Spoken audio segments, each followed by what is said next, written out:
All right. We should be live.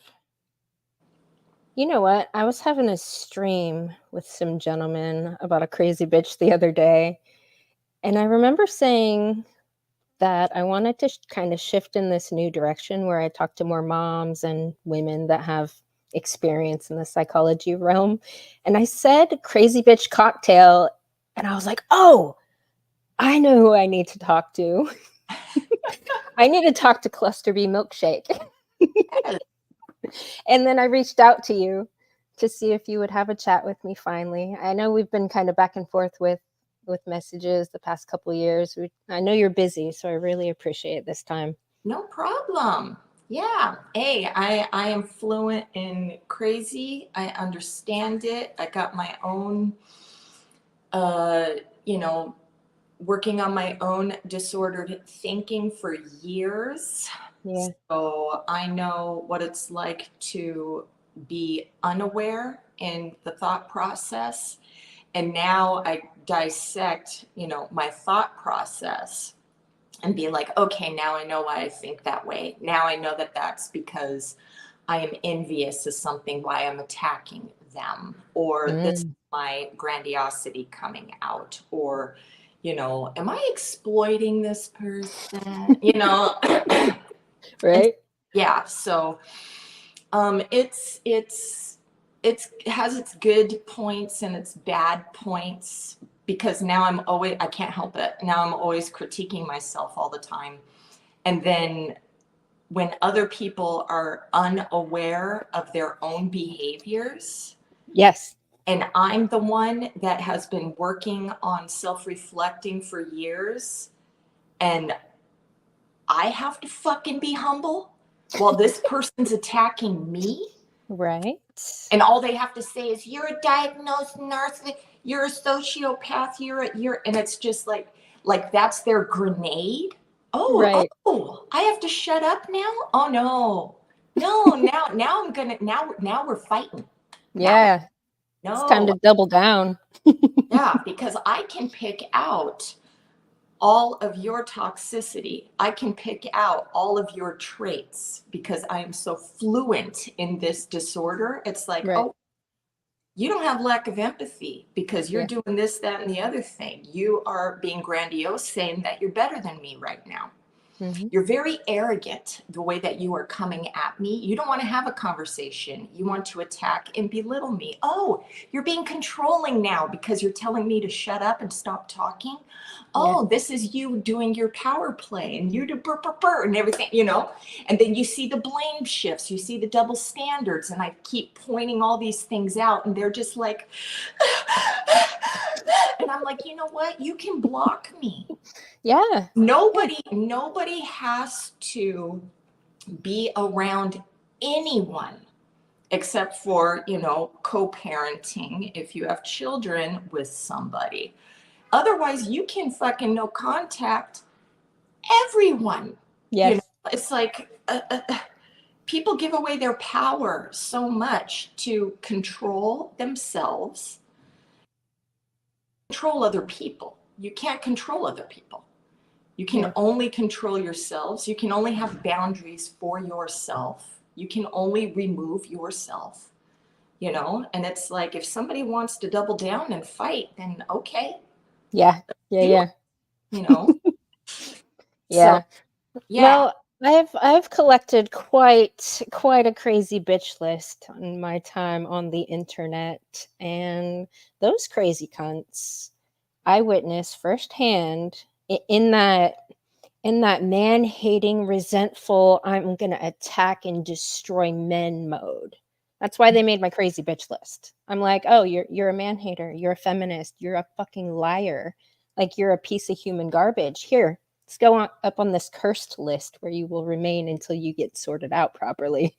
What would be some examples of, or a example of Mm, an attack on men? Because I used to be a man hater too. So yeah, until I started learning about men's issues and yeah, women, I fucking hated women too. I hated everybody. yeah, Um, until I started, trying to research this shit. So tell me, and I can tell you if, Okay. So I have one that's on my list. She is mid-30s woman that is actually apparently lives close to me in Austin, studying psychology, but she's one of these black identitarians, the racist fucking bitches that are like, "Oh, I'm a black woman, I'm better than all white people and I hate white men." Well, she got left. She got rejected by a man that was from a specific community, and so since then, her ultimate goal has been destroy the men in this community, get them to fight, play mind games with them, pit them against each other, go in, pretend that she's one of these men and say some off the wall shit that gets another man mad at him. I mean, she's been fucking mind fucking this community for like 8 years since she got rejected. Like her ultimate goal is to destroy. And I'm like, how do you go no contact with that when that person, one, has all the time in the world? She's, second off the government tit in some regard because she's online constantly, and many hundreds of accounts, troll accounts, multiple accounts where she abuses men, targets specific men. Like, how would you even contain something like that, or really go no contact with that kind of predator?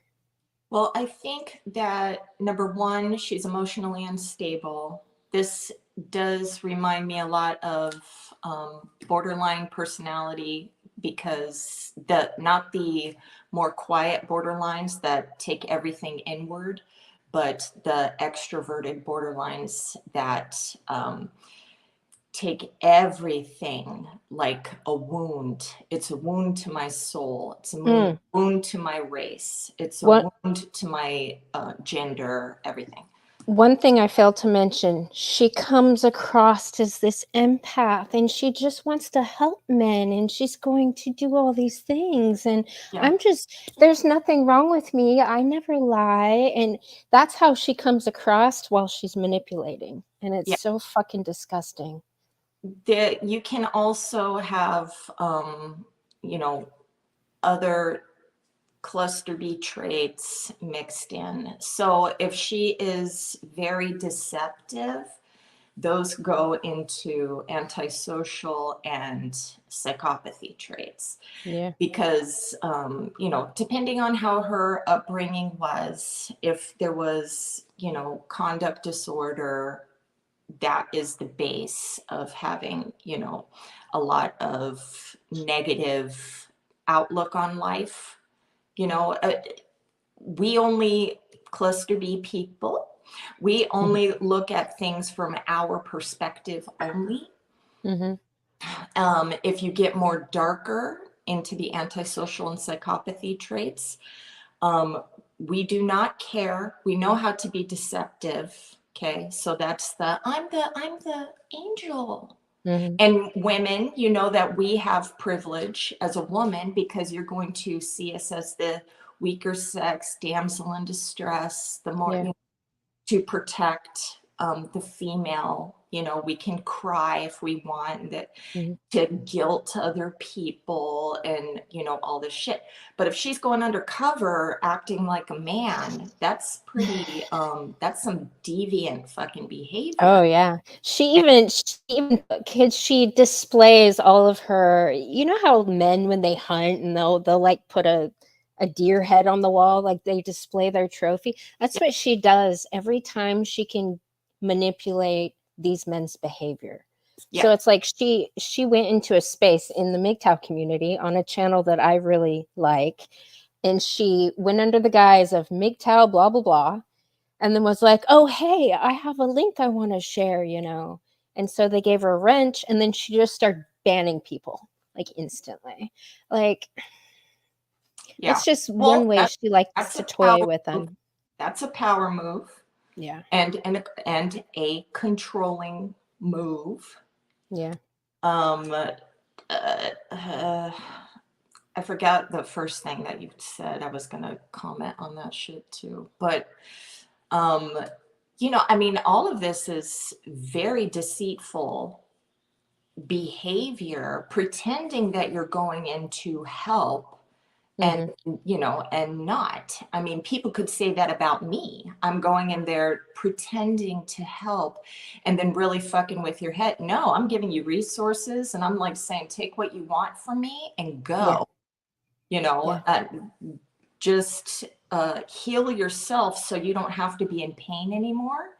But if Yeah. somebody is going in and just trying to create more psychological distress in Yep. anyone, man or woman, you're a piece of shit.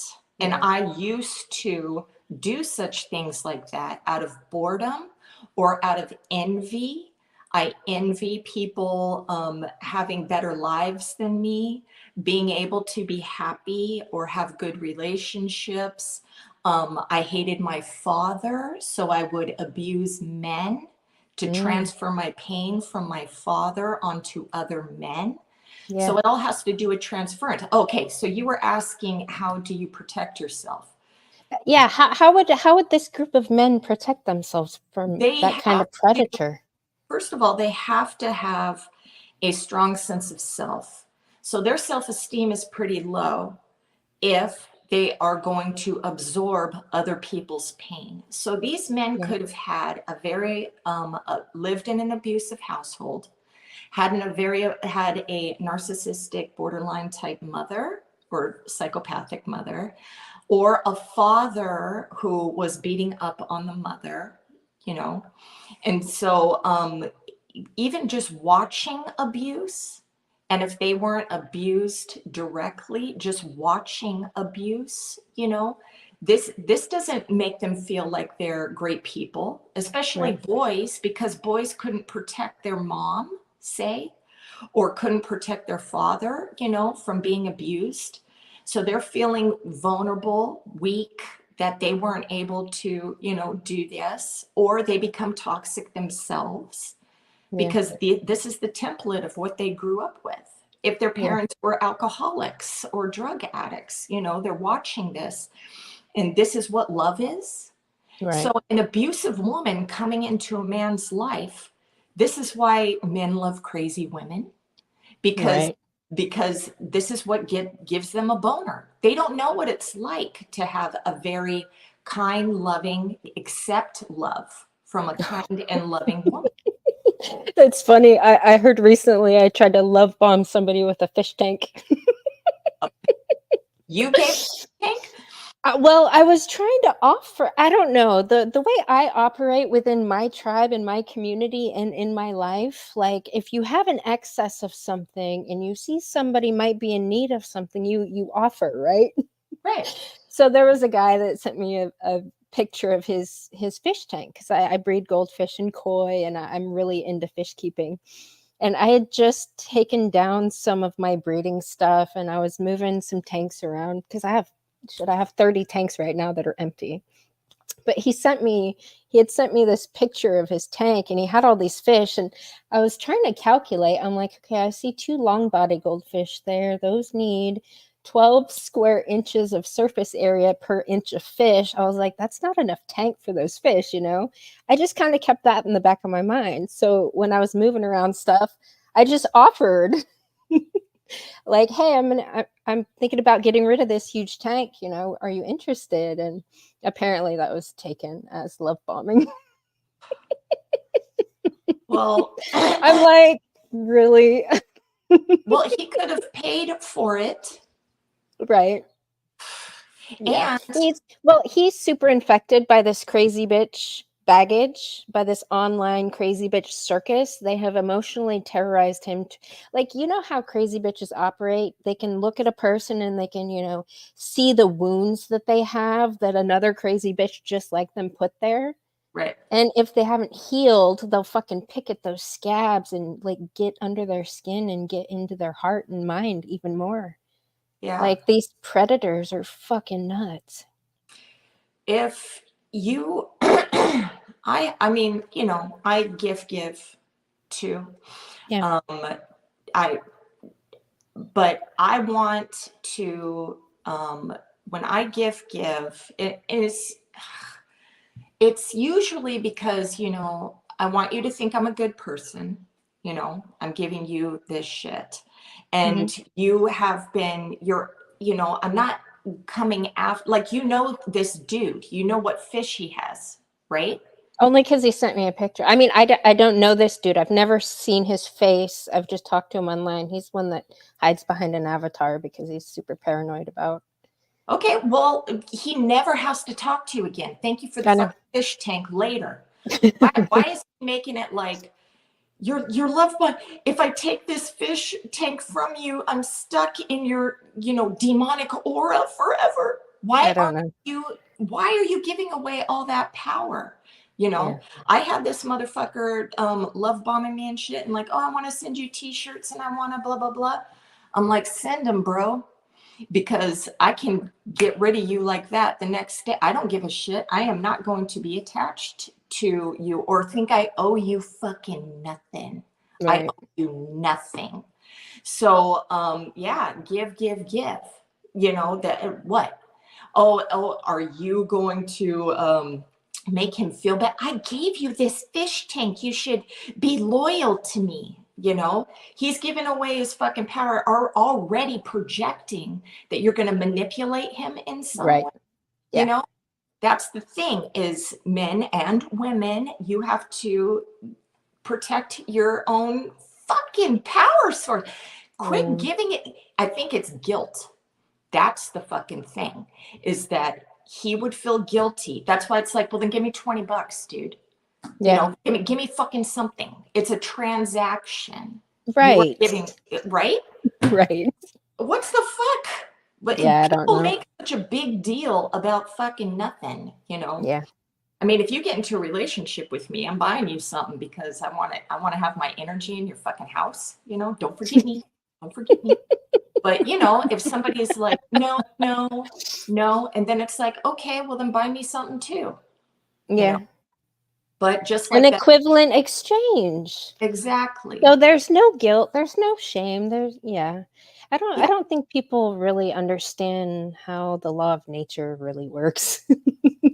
yeah, they should buy some goddamn books. I Robert know. Greene's book, dude. Oh, I love Robert Greene. You know what was so sad? Hmm. So I was okay. So I was kind of, living my life, doing my stuff. And remember when the fucking lockdown thing happened? Mhm. And then Trump thing happened and people started going crazy. I thought it was I I I saw Robert Greene because I've always respected that man. Like great books, like great author. I love to read Robert Greene. But I saw him in conversation, I want to say it was with Tom Bilyeu, perhaps. But he was saying how like he publicly displayed or said that, "Oh, by the way, I didn't vote for Trump." And I was like, "That's fucking weird." well. And the way he was behaving during that, like he seemed traumatized to me. Well, I think um, people are going to protect themselves from the mob. Mm, So if the whole planet is taught, I don't like the us versus them shit. yeah, me neither. The government is shit, number one. So it Yeah, should be us against the government, not, right. us infighting, because they're doing dark, creepy shit behind our back. I mean, the Yeah, whole military complex and wars and shit. And then they lie to us about what the wars are about. right. So when these things are happening, I'm like, I don't even watch the fucking news. I'm just Me like, neither. I don't get into political debates anymore. And I Mm-mm. loved when fucking the first time Trump was running, families were breaking up and all this crazy shit. I even fought with some family members because they were, and this is what I love. I can control people off their emotions. Yeah, So when you learn to tame your emotions, when you learn to get a hold of your emotions and think more logically, nobody's going to be able to fuck you over. Yep. So everybody, the screaming, I was crying, laughing. I was laughing so hard at the pain that people are going through. Even when Biden won last time and everybody's like, and I'm like, well, fucking, I mean, everything's corrupt. I don't give a shit, whatever. My life isn't changing. Yeah. My life isn't changing. Nothing is changing for me. So, whatever. What the fuck ever. Even COVID, nothing fucking changed for me. I was a stay-home mom, and my daughter and my husband at the time was an essential worker. Nothing Yeah. fucking changed. I didn't have to suffer with my husband home all the time and then infighting and all this crap, or feeling isolated. I didn't give a shit. Mhm. People are scared wearing their mask. Get the vaccine, get you. And I'm just like, what? I'm posting funny ass shit. I mean, people are fucking crazy. They're crazy. It's like, Yes. wear a mask at the restaurant, but when you sit down at at your seat, you get to take the fucking mask off because COVID knows not to touch you when you sit down. Right. People are so fucking stupid. I'm just like, okay. So I'm just laughing at the dumb shit.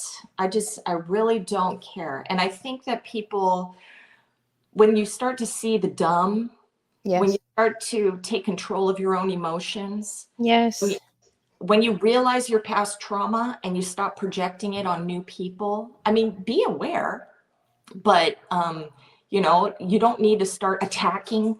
It's like, watch people, just watch them, and you Hmm. can remove yourself. Yep. Nobody's telling you stop having unprotected sex to have fucking babies. You're crazy. Stop fucking getting married. Stop moving in with each other before you know a motherfucker. What do you Yeah. do? Yeah. Now, I did all that stupid shit. So I know from experience, okay? Yeah. Don't fucking do it, because usually if you're with crazy's going to show their face after the honeymoon stage is over. Even with normal people, y'all crazy. You're gonna fucking start bitching and complaining because you're gonna be comfortable in the relationship, or you're gonna become more paranoid, or the avoidant is gonna fucking ghost you, or fucking you have to sit and watch the behaviors of others, Mm. and before you make a full assessment. So many Yes. people fall in love with fucking a goddamn stranger. You're a Oh, fucking yeah. stranger. And Oh, oh, they give me attention. Yeah, because your mom or dad didn't give you fucking attention. So now a guy's gonna shut his fucking mouth and listen to you, and you're gonna be like, oh my God, I want his babies. Shut up. God, fucking stop it. Knock it well, off. so something I wanted to kind of bring, I wanted your thoughts on. So I just spent 6, 7-ish months working in a little ecosystem, because I was like, okay, diversity, inclusion, equity policy is bad, which I found out today the Supreme Court just ruled on them, like What in favor of disbanding all diversity, inclusion, equity policies. what is But that? what? You have Oh, you have to dumb that shit down for me. okay, so diversity, inclusion, equity, it's what the feminists have been using to get more women in powerful positions. Okay, so So okay. it equals a diversity quota. The idea behind it was, okay, like, okay, I worked at Lowe's for 6 months and got a bunch of the crazy bitches fired, but I had a one-on-one conversation with the HR bitch, Okay. super crazy bitch. And she was infected with this DIE bullshit. And the whole idea behind it is you take a business and you have to parody the community. So in this community, we have, 20% Hispanic, we have 10% Black, we have 50% women.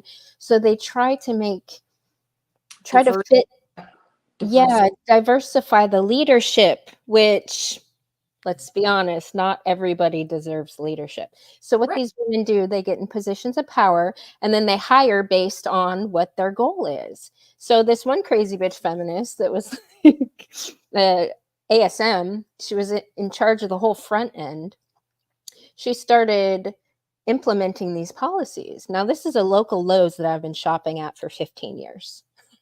So I have watched the turnover in how it has negatively benefited customer service, because I used to be able to go in there and in the plumbing and have a question, and this dude that was like into plumbing and knew about it would help me. And then it turned into, oh, these stupid, lazy, crazy bitches with nose rings, or these super prissy gay men that were black. Like, they were diversity quota initiated. Hmm. So they started getting rid of competent people and putting in these lazy pieces of shit that just hung out and were on their phones. So I say that to say this. I found this other place that didn't have any diversity, inclusion, equity policies, but there were 3 crazy bitches that worked there. And I was trying to see what the culture was like, and how do you need diversity quotas? I mean, because I have a theory that just these crazy bitch feminists have no business being in any leadership position whatsoever. They abuse authority. They can't handle pressure. They're fucking, I don't know. They don't manage life well, which would lead me to believe they can't manage somebody's business well. And I've seen it firsthand that it doesn't work. But there is one little crazy bitch that works there. Now, this is lazy piece of shit, super dominating to men. She's like 19. I don't know what made her this way. Maybe social media, maybe our culture, saying that women can treat men like pieces of shit. But she would go up to these guys and be like, oh, hey, I sent you a video. Watch it. Now, mind you, this little crazy bitch doesn't really do anything useful there. She goes around and nitpicks everybody else's work. And then she'll send them a video saying, so you did this thing and you really should have did it this way. And I mean, not really useful. But when I saw her do that to a man and his response was to open the phone and watch the video, like, there was no pushback to that. I even asked my son, I was like, what would you do in that situation if this stupid little lazy crazy bitch walked up to you, like, all chest bowed out? It's like, I sent you a video, watch it. How would you respond? And he's like, well, am I a supervisor in that position, or am I just an employee? I was like, okay, both situations. And he's like, well, if I was a supervisor, I'd be like, okay, I'll get to it when I have the time, get back to work. He's Yeah. like, but if I was an employee, I would be like, you need to check your fucking attitude. Yeah. Like, that kind of response versus submitting to the tyranny. Well, I also think that power corrupts. So she's in a power position. She's not, though. Oh, well, I thought she was in a power position. No, So no, no. no, I would She's tell her, unless I was a lazy piece of shit myself, I'd be, yeah, I'll sit here and watch a video and not work. I would rather watch a video and not work anyway, right? So it really depends on the character of the person that she's saying, to do this thing. Now, if it's work related or whatever, whatever gets me out of work, right? But if you're telling me to do something and I'm on my lunch break, you can fuck off. Yeah, This is lunch break. Or you tell me to do something after hours. No, you yeah, know, but that's also people being able to assert their own boundaries and say, right. no, I'm not going to do that. Because after I got my divorce, I went to go, or during the divorce, I had to get a job because I was a stay-home mom for, not the whole marriage, of course, but for a little bit of time, probably like fucking 13 years or something. But anyway, Yeah. So I used to work at Long's Drugs. That was my last long-term job. So I applied at a CVS, and the chick who was interviewing me, she was full on liberal. She had the different color hair and the nose rings and the fucking shit.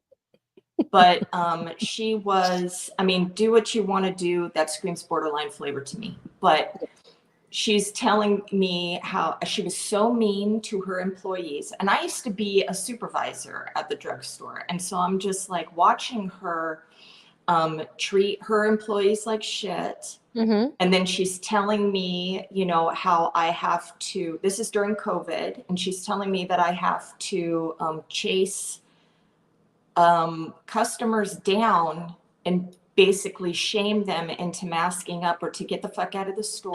Oh. And, you know, I'm listening to all this or whatever, and she's telling me, and I'm not, you know, being overly reactive. All I'm doing is just listening and taking in the information and saying, oh, yeah, okay, you know, or whatever. And she's like, okay, well, I'll call you in a, you know, within a couple weeks or whatever. And I walked out of that store. I'm like, hell to the fuck no. Right. Way. I'm not going to let this person treat me like garbage. You Mm-hmm. know, I'm not going to treat customers like garbage. And I don't like the way that she treated other employees. So I was like, And so I went I went to a grocery store that was way more, you know, respectful and thought of everybody as a family. You know, I was just like, hell to the fuck no. But one time I went into a Togo's once, and this woman was screaming at a teenager boy and berating her, you know, him in front of me, a customer. Mm-hmm. And she walked in the back room, and I started projecting my voice. I go, what is your corporate phone number? She should not be yelling at you in front of a customer. Right. I was fucking pissed, and I was like, you know, saying how I was all angry and shit like that. And the teenager boys smiling, you know, fixing my sandwich. The next time I came in there, she treated me like I walked on water, dude. She was fucking kissing my ass because Yeah. fuck you. You know, people should be pointing out Yes. disturbing behavior of controlling. It's just a power play. You're a fucking Mhm. sandwich bitch. And Right. you're yelling at somebody who's trying to make a couple bucks, you know, to get a new video game console, you know, you dumb bitch. Yeah. It's terrible. And it doesn't, and it's not just, you know, this could be any man or woman. You should have some sort of, you know, respect. You get respect when you give it. Yes. And this coming from a narcissistic person, because I like having people who follow me as a leader. Yeah. And you don't get people to follow pieces of shit. Right. They follow people who, you know, are saying, you're doing a good fucking job. This is fucking right. You know, you do this with your kids too. If you keep degrading your child and making them crumble over and over again, or you beat them, Yeah. they will feel more loved and appreciated if you're telling them the good things that they're doing, or you talk to them when they're in emotional distress, not go to your room, cry, shut the fuck up, Bert, you know, and all this shit. I did read a lot of child psychology too, because my daughter was like me when I was growing up, and she was a super pain. So I did read a lot of child psychology to figure out how to get along with her. Yeah. But you know, so and I have two sons as well, and you know, and I've studied all this, you know, struggles of everyone. So I don't want to just, you know, I've learned not to shit. You know, I'm going to shit on individuals. If you're Yeah. going to be a shit, I'm going to shit on you individually. I'm not going to shit on big groups, genders, races, fucking whatever. I'll make fun of all of you. Yeah. I'll make fun of all of you. I will shit. I mean, people are cattle. Anyway. Yeah. I mean, Well, I shit back on radical feminists. I mean, well, they it's have group to me it think. looks like a fucking cult. And they're Yeah. indoctrinating, they're terrorizing young women to join this cult. And the way I see it, it's like there was a joint terrorism task force guy that came to my house Oh, because the crazy bitch has called the police on me. Try to get my YouTube channel canceled. But he told me his story about how he lost his wife to a lesbian massage therapist that used her power of authority and all the things. You know, 'cause have you gone for a massage before? My sister is a massage therapist. So Okay. So do you think it's appropriate for a woman in a position like that to use her authority to fucking get more lesbians in her fucking sex cult? Like, I think, and I had a best friend, male best friend, who was gay, and he would tell me how he would groom people. yeah, Yeah. yeah, And it was a challenge for him to turn straight people gay, mm, you know, just to, sometimes he couldn't, but if he saw, and you do that by being very, you love bomb them with attention, understanding. You plant seeds. Okay. So if you're planting seeds of your husband is garbage, your husband, because usually people, if they're having trouble in their relationship, they're going to confide in a friend. yep, So if this person actually wants you, this is why work wives and work husbands, yeah, no, right, they want to fuck you. They want to get in between your relationship or at least have an affair. yeah, And this is all over TikTok. It's not just coming from me. It's coming from men and women, regular men and women. They're coming forward saying, I fucking cheated on my blah, blah with my work wife, work husband. I want to fuck my female friends. yeah, This is real shit. So if they're going to slowly just, I don't want to say like turn you gay, but they right, are going to, if it's a man or a woman, they are predators who want you for themselves. mm-hmm, And if you're in a power position or a boss or anything, and then the person working under you idealizes you, mm-hmm, okay? And they're going to be like, the boss wants me? The boss right, wants me? And then that's boosting up your low self-esteem, thinking that this person wants you when they're just a fucking predator and they fucking love that they have all this power over you. yeah, Also though, with the gay thing, I've talked to many women who have dated a gay narcissistic woman because of all of the love bombing, care, and shit that they put into the relationship, and they have never been gay in their lives. These women, they're like, mm-hmm, I've never had a gay relationship, and she just and all this other, and shit. And it's like, yeah, it doesn't matter. It right, doesn't matter. A predator is a fucking predator. The yep, end. you yep. know so yeah. No, that's not right. Definitely not. No, See, you know that's what? I have some major complaints with the psychology field. Now, you have been in that realm a lot longer than I have, and you've raised children, still raising another son, and you have researched all the different things, right? yes. I did a lot of that when turned 13 because my mom was a piece of human fucking garbage. And she had a diagnosis of bipolar, and she tried to convince me that it was hereditary and I would turn out just like her. So I took my ass to the library and started reading psychology Mhm. about stuff. And over the years, stuff has changed. I mean, I cut her out of my life in my early 20s, and I wanted to keep her away from my son. So that has been kind of a struggle with my family because they betrayed me on numerous occasions and went behind my back and tried to, let my mom, claw at my child. Yeah. But Oh yeah, I've the gone through that entire, too. yeah, the entire family is still accepting of her fuckery. So I put up boundaries there. But Yeah, the psychology field as a whole, it seems like it's ruining more people than helping currently. well, I think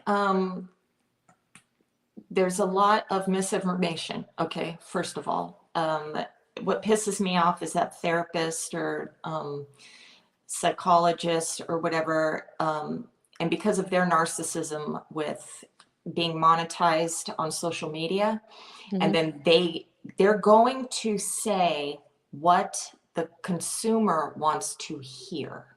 Mm. Also, empaths are not real.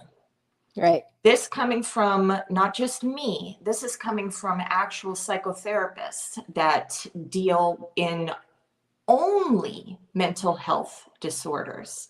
Then they study this shit for their whole goddamn life. And they're like, no, empaths are not real.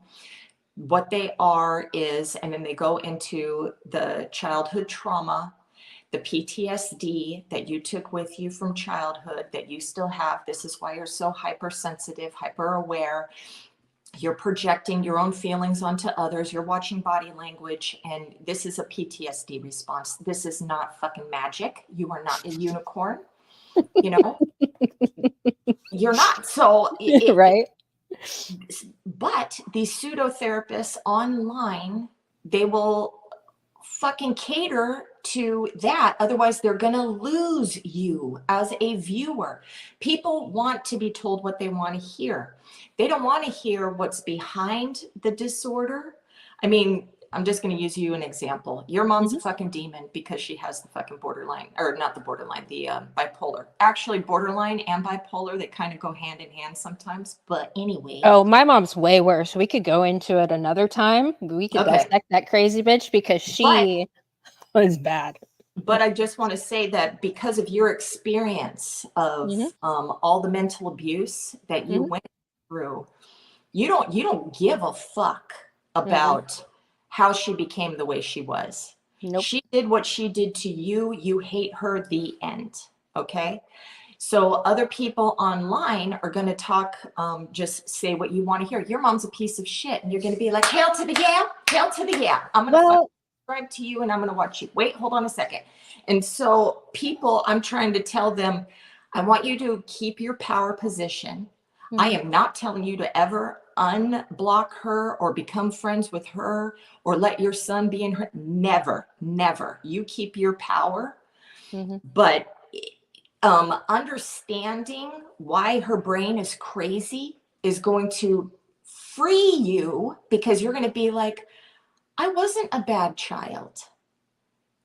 That she instilled so much shame in me because of her fucking crazy, you know, and it's going to free you because right now you would be fighting, you're fighting back her, you're fighting people against her. This is why there's so many crazy women, you know, you're going after people like your mom, right?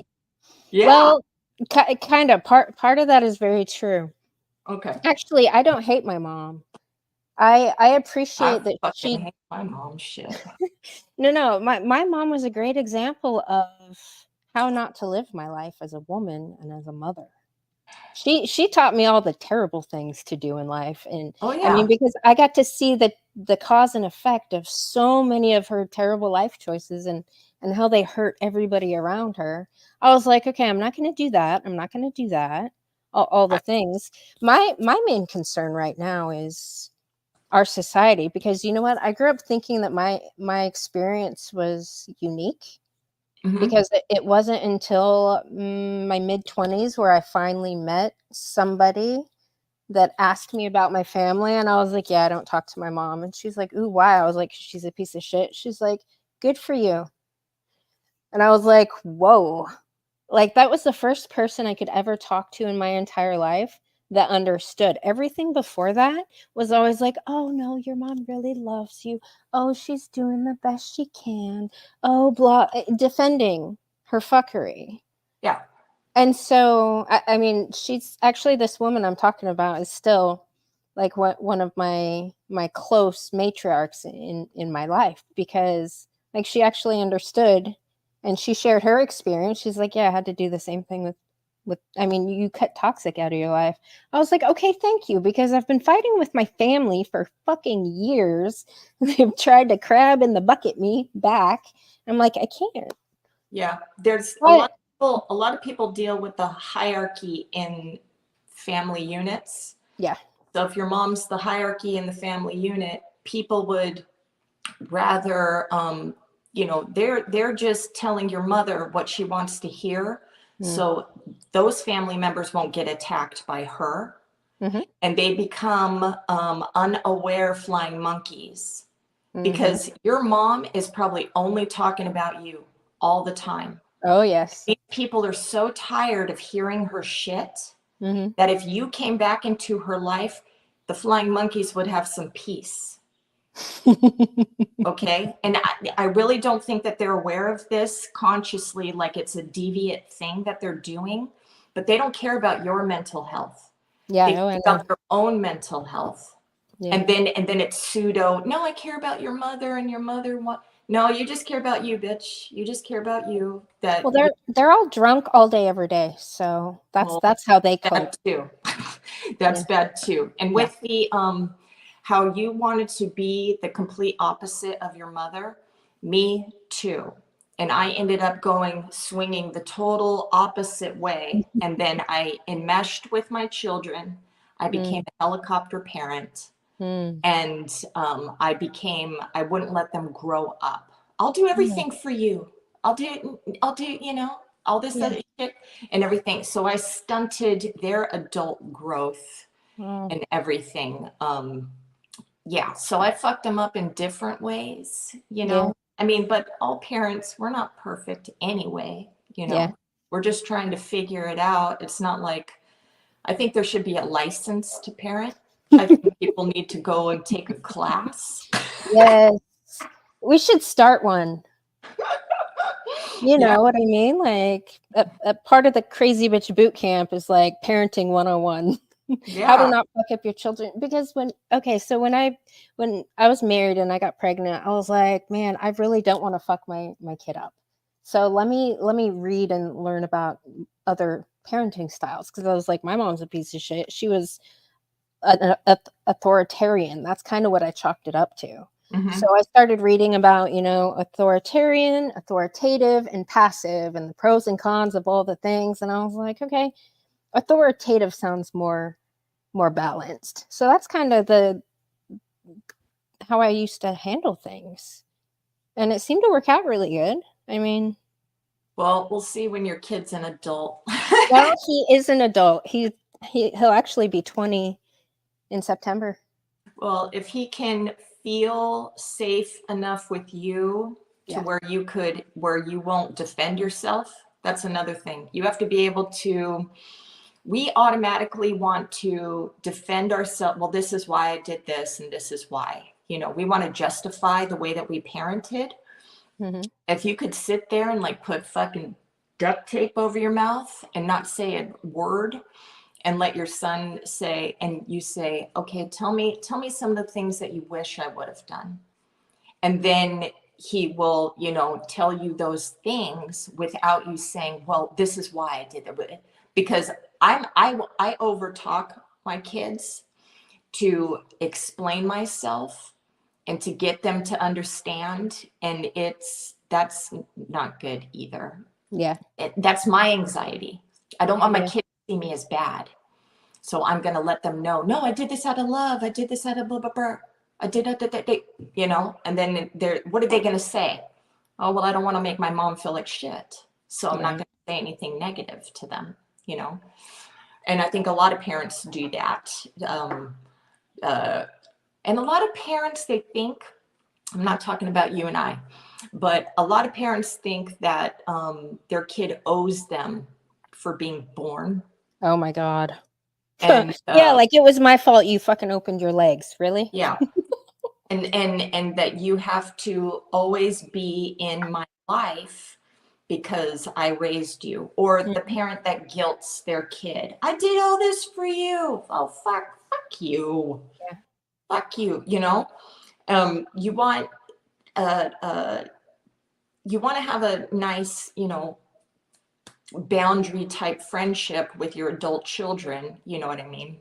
Yeah. But they shouldn't feel guilt or obligation. Like I barely talk to my other adult kids ever, you know, And I envy people who, they call their mom every day and shit. I'm just like, because I used to, I enabled them to never want to move away from me. I'm like, Mm, you don't need to work, just go to school. You don't need to, mm, no, I'll take care of your car. I'll take care of all these things. mm-mm. I Yeah. look, I do your laundry and you're fucking old enough to do your own shit. I Yeah. do your laundry, I fold your clothes, I make dinner, never move out, never move out. Always stay with me. And so Yeah. I was fucking them up with that type of love. Mm. So I I, don't, I I feel like I pushed my son to be more independent. I mean, I let him figure so much stuff out. I mean, good. he's a good kid. Like, and I'm super excited because he met a girl that he really likes, and I really like her too. So I was really worried there for a while that he would have a hard time finding somebody who, because he's been marriage minded. He wants to have a family. He owns his own business. He hustles. He's an Mhm. artist. He makes money. He pays his bills. He does his thing. He has his priorities set. He knows what he wants in life. So when it came to girls like his age group, he would meet one and be like, he'd know within 2 minutes whether or not, he'd have anything to do with them because he wouldn't unless he could see future wife potential. So, Mhm. like, I finally met one. He finally found one that he's like, Mom, I need you to check her out. I'm like, okay. And I love her. She's amazing. And I'm Oh, so happy. I'm so happy that they have each other and they have what I consider a good relationship going on. And it's good to see it blossom, and getting to know her has been really fun. great. So, but That's my crazy bitch list, back to my crazy bitch list, and me reliving my childhood trauma and holding my mom accountable. So my crazy bitch list is just literally women that I've come across online that I've seen as the lowest of the low. Like the most abusive, the most manipulative, the most damaging that I've seen in real time Mhm. do. I'm like, I'm watching these crazy bitches, and I'm like, why are people putting up with this shit? You know what I realized? Men don't see toxic female nature the way women do. Uh, I don't think they biologically are capable or have the heart to even imagine that women really would want to destroy them like that. I also think that men are walking on eggshells Yeah. because they believe that they will be called misogynistic. Yes. Um, just like the story I said about me, I can't say anything because they're going to say narcissist, narcissist, Yeah. and they're going to say man, man, woman hater. Yeah. If they try to say anything, oh, you're mansplaining. Okay, because I was Right. swinging dick and I want to say something logically, I want to say facts, then the emotions of the female brain are going to come out and say you're just trying to you don't understand. You know what, men and women don't understand each other because our brains are actually fucking different. Yeah. This dude did a brain scan on 250,000 brains of men and women, Mhm. and they're different people. Yeah. Okay, it doesn't matter if we have boobs of a J or a swinging ramalama ding dong. Yeah. It's our brains are different. So when you start to learn this is the way a man thinks, you won't get offended so much. Or a man researching a woman, then they won't, be walking on eggshells and shit. And then they'll Right. be like, wait a second, if you're going to, this is a double standard. And if they don't see your point of view, you'll be able to, really see if do they have empathy for other people? Do they really feel the pain of other people, or are they just self-focused? Okay, now they're selfish. See, this is me getting back into my narcissistic checklist. Yeah. Are they, paying attention to another person's pain? Or are Mhm. they only seeing their own and everybody else can burn? Are they asserting their power? I'm a woman, so, and I know how to tear down a man and to Yes. belittle him, emasculate him, and make him small. And then there's way too many masculine women. I'm very masculine woman, which means I need a super masculine man over me. Yeah. Otherwise, I'm going to feminize my man. You know, the Mm. feminine energy is going to come out. And that's not good either. I'm an independent woman.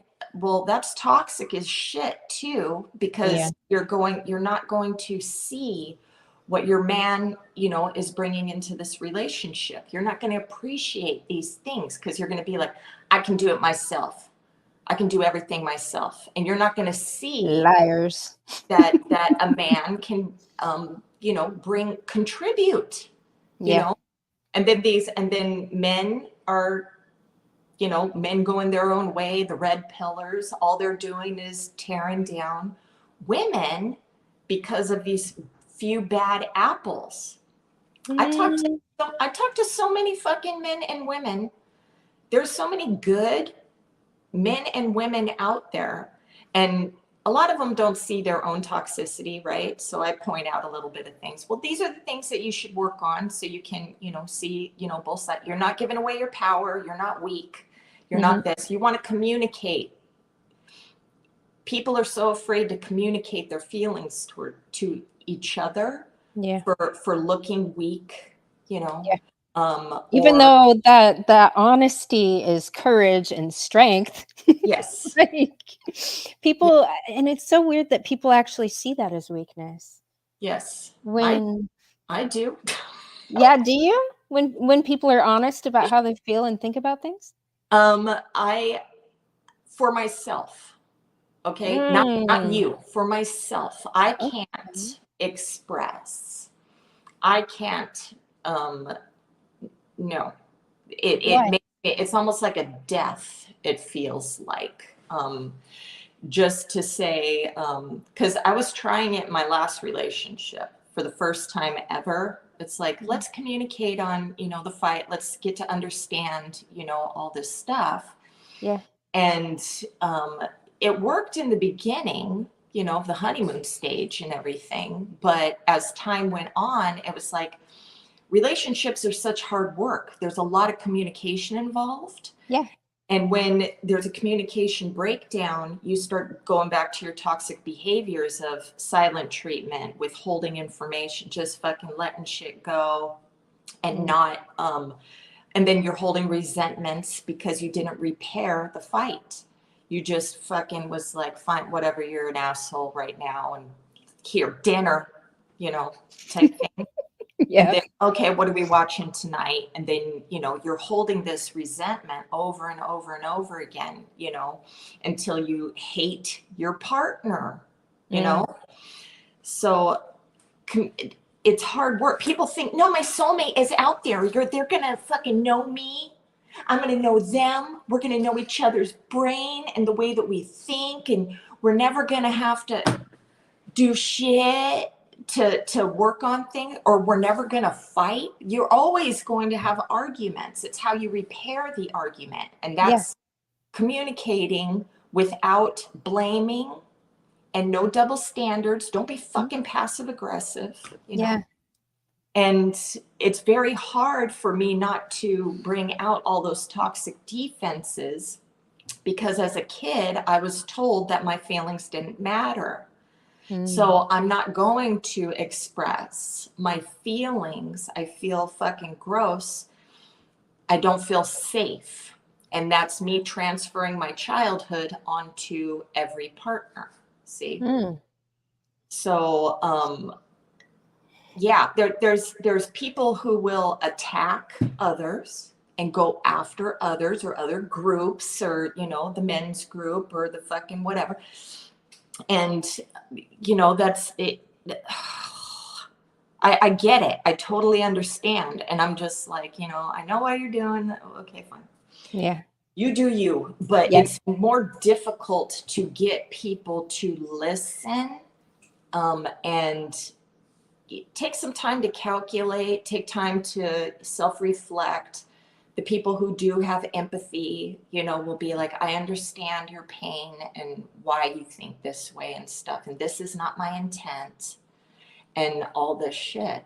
But if you're dealing with a super toxic person, they don't give a shit. So Right. all your effort to try to get them to understand, you know, different points of view and things like that, it's going to fall on deaf fucking ears. And all Yep. they're going to want to do is just fight with you. No, I Yep. have to win. This Yeah. is, it's there. It's always a competition Yeah. with And each. that's kind of what I decided. Like, I don't compete with men. I mean, personally. I mean, especially in an arena that is women's super fucking power. So when I see a man coming to me trying to use woman's fucking techniques, I'm like, I feel bad. Cause I'm like, I wouldn't fucking kick a puppy. Like they want to fight with me, but I'm like, no. Because Yeah, I feel like it's an abuse of power and authority, and I don't think it's fucking fair. So I'm just like, okay, move aside, get out of my way. Like I can't, because I don't want to fight with these people, especially in an arena where they are so under fucking classed. Like they want to play an emotional manipulation and mind fuck game with me. Like really? That's toxically female. one time I went into a men's group because I wanted to infiltrate it, right, and see how they Mm, talk and stuff, and yeah. on their issues and stuff. And you know, and then there are some men that don't even want a woman's help at all. Yes. Yeah. They'll be like, nobody asked you to. It's like, okay.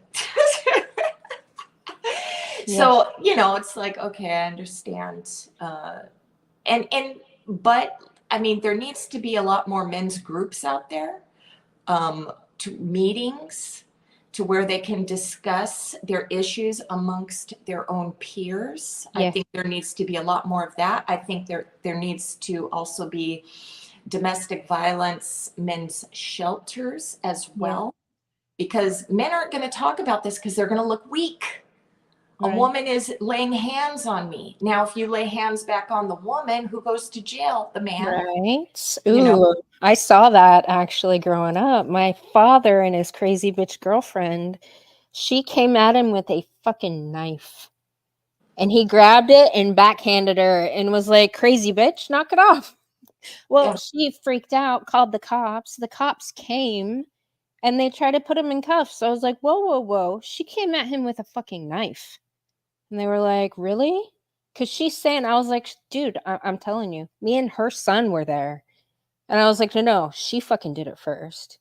yeah, And then they took the cuffs off my dad and put him on this crazy bitch. And I was like, could you yeah, imagine if nobody was there to be like, hey, no, no, this is what actually happened? yeah. Because they automatically, what, believe all women? Yes. And Like, I Mm. um now because of I mean, I can be a dick, obviously. I can be an asshole. Like when the Me Too movement, I didn't give a shit. I didn't fucking care. did you have a pussy hat? Fuck no. My aunt does. Did she? Yeah. But no. I was just like, I don't, like I said, I don't have empathy, and uh I don't believe every fucking thing. And I do believe that people need to take some responsibility. Now, I've had a couple guys try to rape me before. Always wear jeans at a party, women. Always Mm, wear jeans. Tell your daughters wear jeans, not those tiny little dresses. Not no. Wear jeans, because if you're passing out and you're drunk, it's going to be really hard getting off them motherfucking skinny jeans, dude. So, um, yeah, you wake up when they're yeah, trying to take your pants off. But you know, I'm not saying that there's not predator men out there. Fuck yeah, there are. right. But you know, like when actresses they want to be big in movies, Mm, shit like that. And so they're gonna, you know, be taken advantage of. mm, These men are pieces of shit. But mm-hmm. they're like, you can be famous if you let me fuck you, you know? And then they're just like, this isn't right. This is Hollywood. Yeah. And so they sucked that dick to get famous, you know? Yeah, yeah. But they made the choice to do that. So there is a responsibility, but these men in power, Mm. no, it's not fucking fair. No, it's not. They're pieces of shit. And they deserve to, you know, get in trouble for the way that they did the thing. But your ego was like, I have to fucking be famous, so I'm gonna suck that dick, you know? Hmm. Um, and this I doesn't go mean, for the children being abused. This does not right. have to do with them. They fuck that shit, you know. But you know, it depends on how old you were when this occurred to you, you know. And some of these parents are fucking garbage humans because they're like, Oh, yes. yeah, just oh, you got raped. Oh, okay, well, we're not going to talk about it because, you know, you're famous and we're getting all this money, and they're psychologically damaged for life. And the parents don't give a shit Mm, because they're living off the paycheck of the fucking kids too. So it's, yeah. um, yeah, parents need a baseball bat to the fucking head. I know. I know. Yeah. But, you know, the whole thing is taking responsibility. Everybody take responsibility, check yourself, understand, you know, it is a shock and awe type thing. I had a guy try to push his fucking head down on his dick, and I was like, and I pushed him off of me. I'm like, get the fuck away from me, dude. You know, and that was it. It's a lot of people also with low self-esteem. They're going to be like, well, they'll like me more if I let this happen to me. So I get that too. There's a lot of psychological manipulation going on as well. You Mm. know, so I'm not just like, you deserve to be raped because, you know, but you do need to, we knock it off, free the nipple. Do you remember that?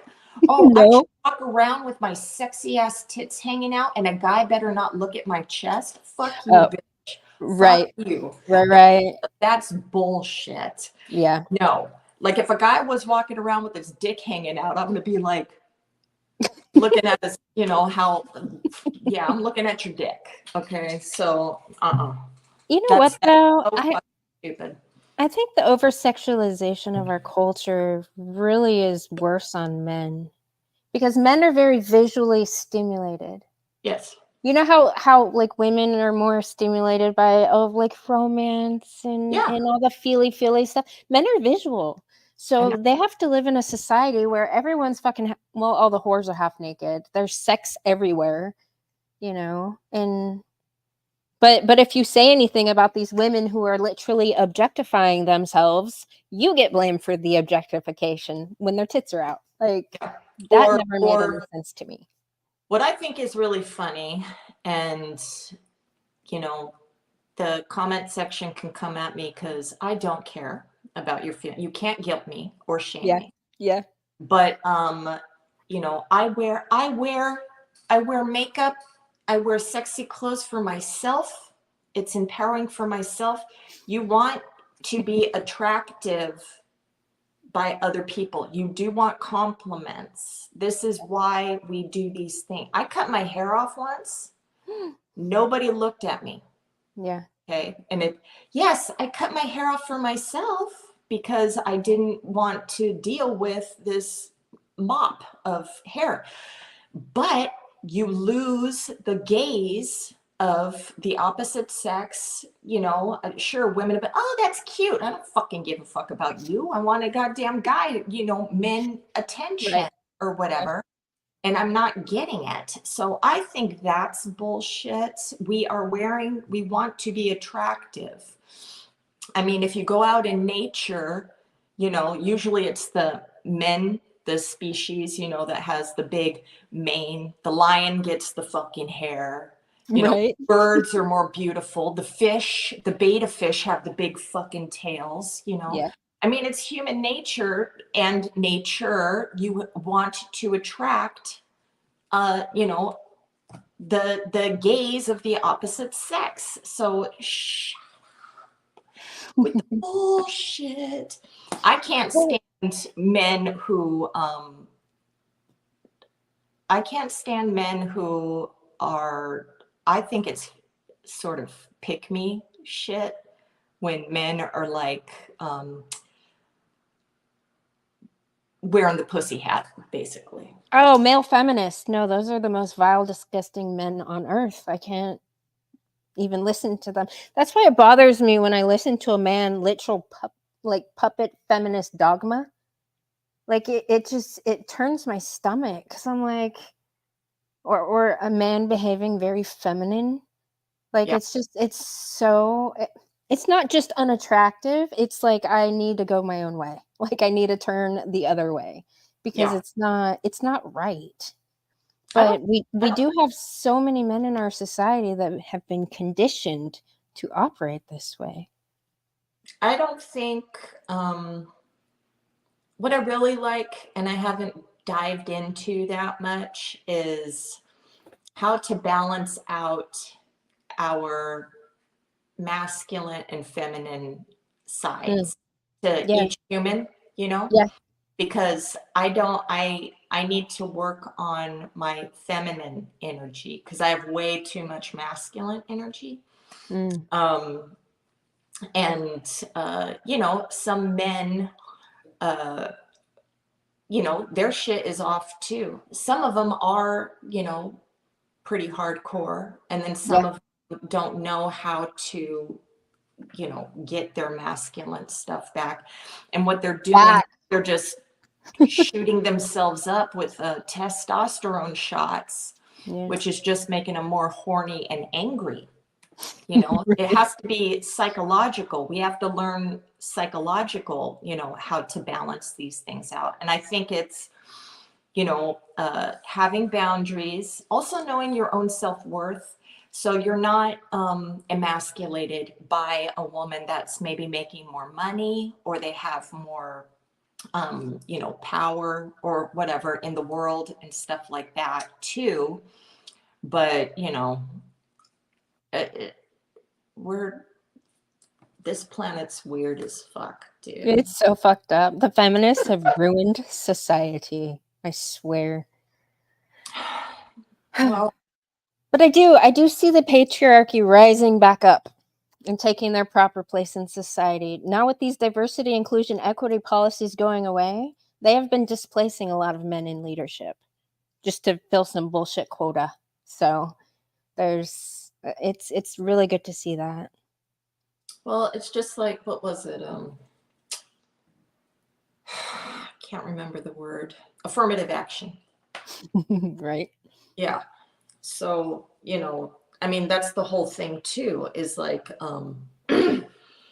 if you have two people wanting to get into a college, Hmm.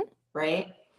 And their grades are the same, but they have to meet their quota of a certain race, you know, they're going to have them get the spot, you know, Yep. or if, you know, Whitey is, you know, fucking the next Bill Gates, but Right. they need to have their quota, you know, they're going to let somebody else come into.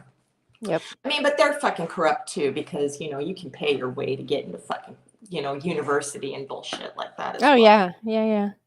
And then I saw some stories where they, you know, when you write your admissions letter or whatever, and they can write some, you know, some racist bullshit on there. And they're like, oh, well, I don't want to look like, you know, I didn't let you in because, you know, you had all these problems. And then they Yeah. fucking let them in on that shit too. Yep. But everything is deception and lies. There's no, that just, you know, nobody's fucking real. I Nobody, know. everybody's a goddamn avatar. I We're know. playing in virtual reality. Yes. Yeah. So you just have to decide what you want to, you know, contribute to society, I guess. I just think, um, and you want to make sure, watch out for your own mental health and your stress, because when you're fighting against these fucking bitches, I mean, if they are supremely toxic to where they actually have personality disorders, The most toxic I've come across. That's why I added them to my list. they're going to feed off of other people's pain. Okay. Yep. So they're actual demon energy, and they want to destroy, and Yes. they feel, empowered by the pain of others, and because they have nothing else going on in their lives. I know. So just destroying other people, because I mean, if they left you alone, what are you going to do? You're just going to be advocating for what you want to advocate for, right? Yeah. Yeah. So just leaving you alone, and then they advocate for whatever they want to advocate for. But you guys leave each other alone. Yeah. Right? Yeah. It sounds simple, but if you don't have an enemy to fight, then what the fuck are you doing? Right. So if you didn't have them coming after you, you wouldn't have your bitch list to fight against, right? Right. I didn't start off with a crazy bitch list. Oh, I know. But I mean, these are ones I've collected because they came attacking me. I'm like, oop. Oh, you don't want these things to change because you're living off of this predatory system. Okay. Well, I'm fighting against motherfuckers too. Just people who, I'm fighting for people to have healthier relationships. Yeah. To see the toxicity in each other, and for people like me to wake up, to, fix the things that they can, and get along with their people, you know. But, and I get frustrated too. I get pissed off, mad. I'll go troll the fucking internet when I'm fucking pissed off. But for me, at least, it's almost like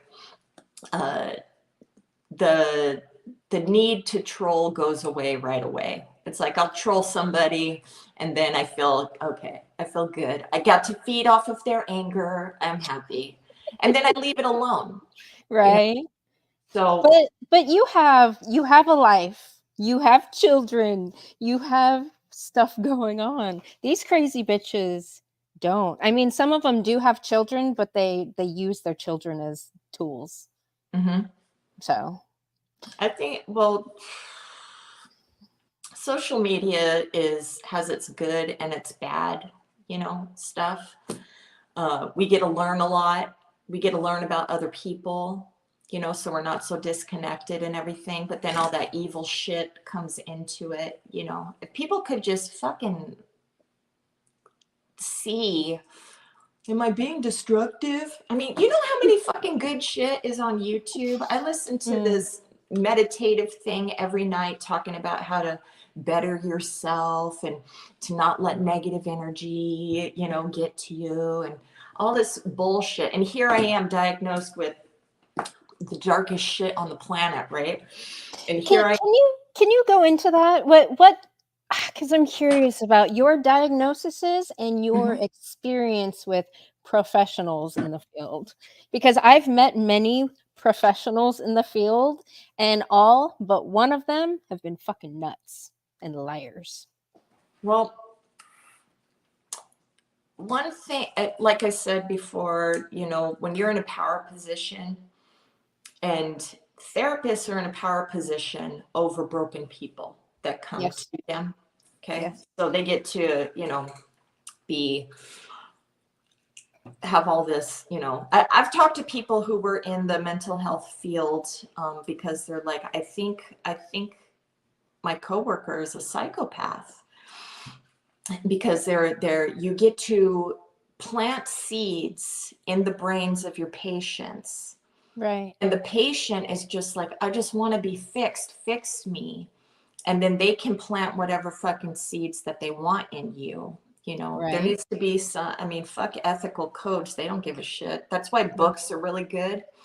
I say read too. If you're going to therapy, also read just all kinds of books on human nature, feelings, trauma, childhood trauma things, all kinds of stuff. Don't just leave it in the hands of one motherfucker, right? Right, right, right. Anyways, let me take out my nicotine gum. Sorry if it's annoying for you guys, me chewing. Not at all. Not at all. Okay. I chew gum on most of my streams, so. So I have three diagnosable. Now they say they took out psychopathy from the DSM-5, but they do have a section on it, and you have to take this specific test, and not a self-test. You have to have your therapist take the test for you after understanding all of your history and several other different tests that you have to take before you get diagnosed with anything. So I had to take, I took six different tests, did 7 hours of therapy, and on a myriad of subjects about me, how I feel about this, that, and the other thing, how I grew up, if I got into trouble, how I feel about different, whatever the fuck, how I feel about myself, how I get along in different relationships, school, coworkers, how I feel about, and everything. So they get a very good painted picture, and then on the test, there's scores. And on my channel, I did do an hour-long, I read off my whole assessment, to let people know.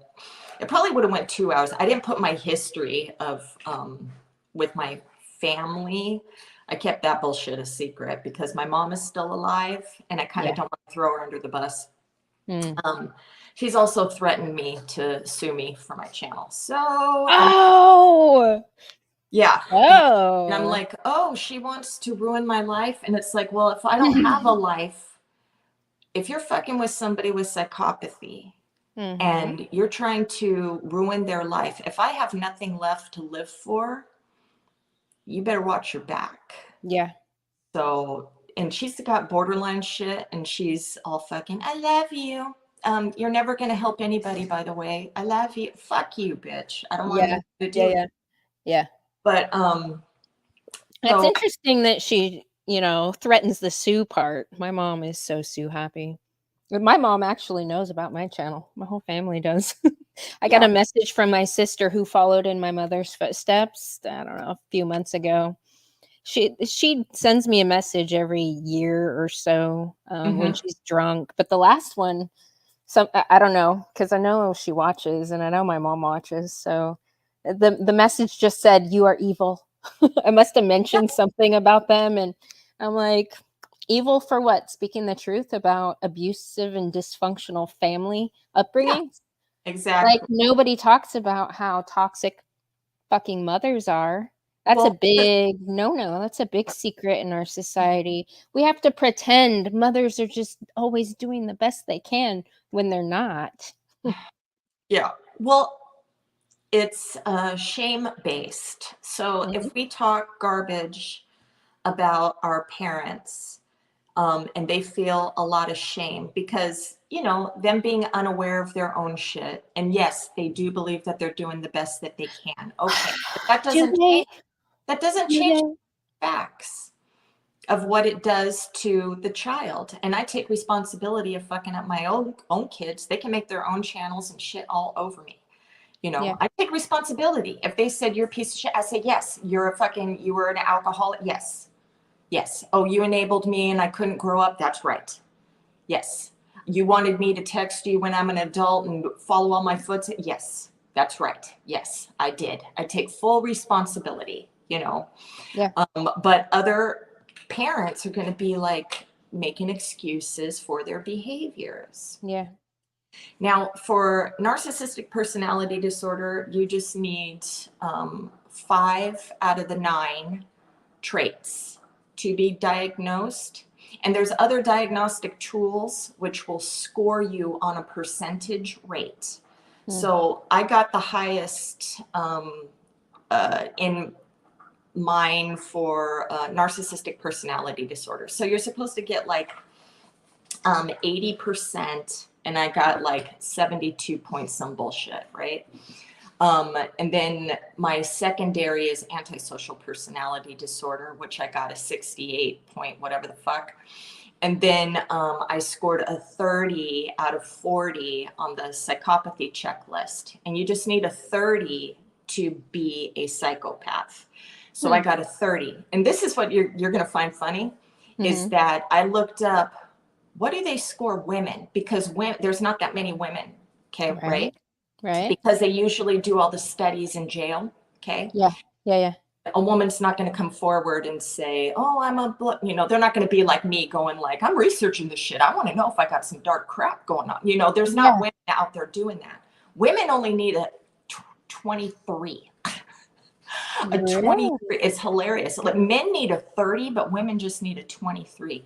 And then if you're in England, you need 25. You need to score a 25. But for narcissistic personality disorder, I have all fucking 9, dude. I have all 9. So I'm pretty okay. So the 9 different traits is the grandiosity, and that's where people believe that they're better than others. Yes. Need for admiration. So you're going to do things, you want to extract, you want them to be proud of you, or you want them to think that you're the baddest motherfucker, or you want, you're doing a good job, I'm proud of you, and blah, and all this shit, and you're the fucking greatest, and you work so hard, and all this shit. Even when my husband would come home after I vacuumed the carpet, and he's like, oh my God, the carpet looks so good. And I'm like, thank you.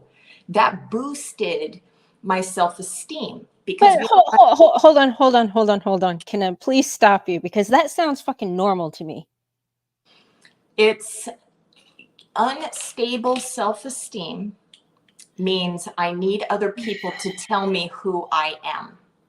And so I need other people to tell me that I'm a fucking badass. But how does that, I mean, because people need people, period, the end. We need a community of people. We need validation from our peers and our mentors, and to keep us on track. I mean, if you're constantly doing shit and it never gets acknowledged, you're going to cease to do the things. You're going to have things that are positively reinforced are going to continue, right? When you're a child, and you're told that you're doing nothing right and you're a demon child. Oh, yeah. Okay, they erode all of your self-esteem, and you just have a core of shame. So what do you do out in life? You need this from other people, and without it, you go back to that low place. So you're always needing it, Now remember, there's healthy narcissism. There's healthy narcissism. Yeah. Okay. Yeah. You need a certain amount to get out of fucking bed in the morning. Yes, but this is where it's fucking with your whole life. These traits have to fuck with your whole life. Okay. This is how you have to see yourself, because a narcissistic person did not get to create their own sense of self. Their parents didn't empathy dump in you, nothing like that. So I had to create a false reality, a false self. And this is what I've taken into adulthood. This is why I think my false mask is my real self, and it's not. Without my false self, I am nothing. I am a complete void. I feel nothing. Okay. This is another thing. This is why I can be funny and charming and all this shit. It's not real. Okay. All right. Okay. Then we got the lack of empathy. I have that. So I have cognitive empathy. You can be telling me about what you went through with your mother, and I can be high five. I fucking know what you're talking about. Yeah. But if I was in a relationship with you and you're telling me you're hurting my feelings, or the way that you talk to me, I'm going to become very defensive with you and be like, fuck your feelings. You're making me feel this way. And this is why I'm treating you like shit. Don't fucking talk to me like that, and I won't treat you this way. And then I would be like, oh, so this is a double standard. Do you fucking walk on water? What the fuck have Mhm. you done for me lately? All you're doing is just talking shit about me all the time and what I'm not doing for you. You're not doing shit for me. Yeah. Yeah, Okay. yeah. Right, okay. All right. Then we have interpersonal entitlement. This is me. I want you. You do what I want. Okay. This, I am entitled to your good behavior towards me. Mm. You don't get to have a bad day. You don't get to fucking grieve over somebody else. You don't get to, oh, you're crying about your fucking dog.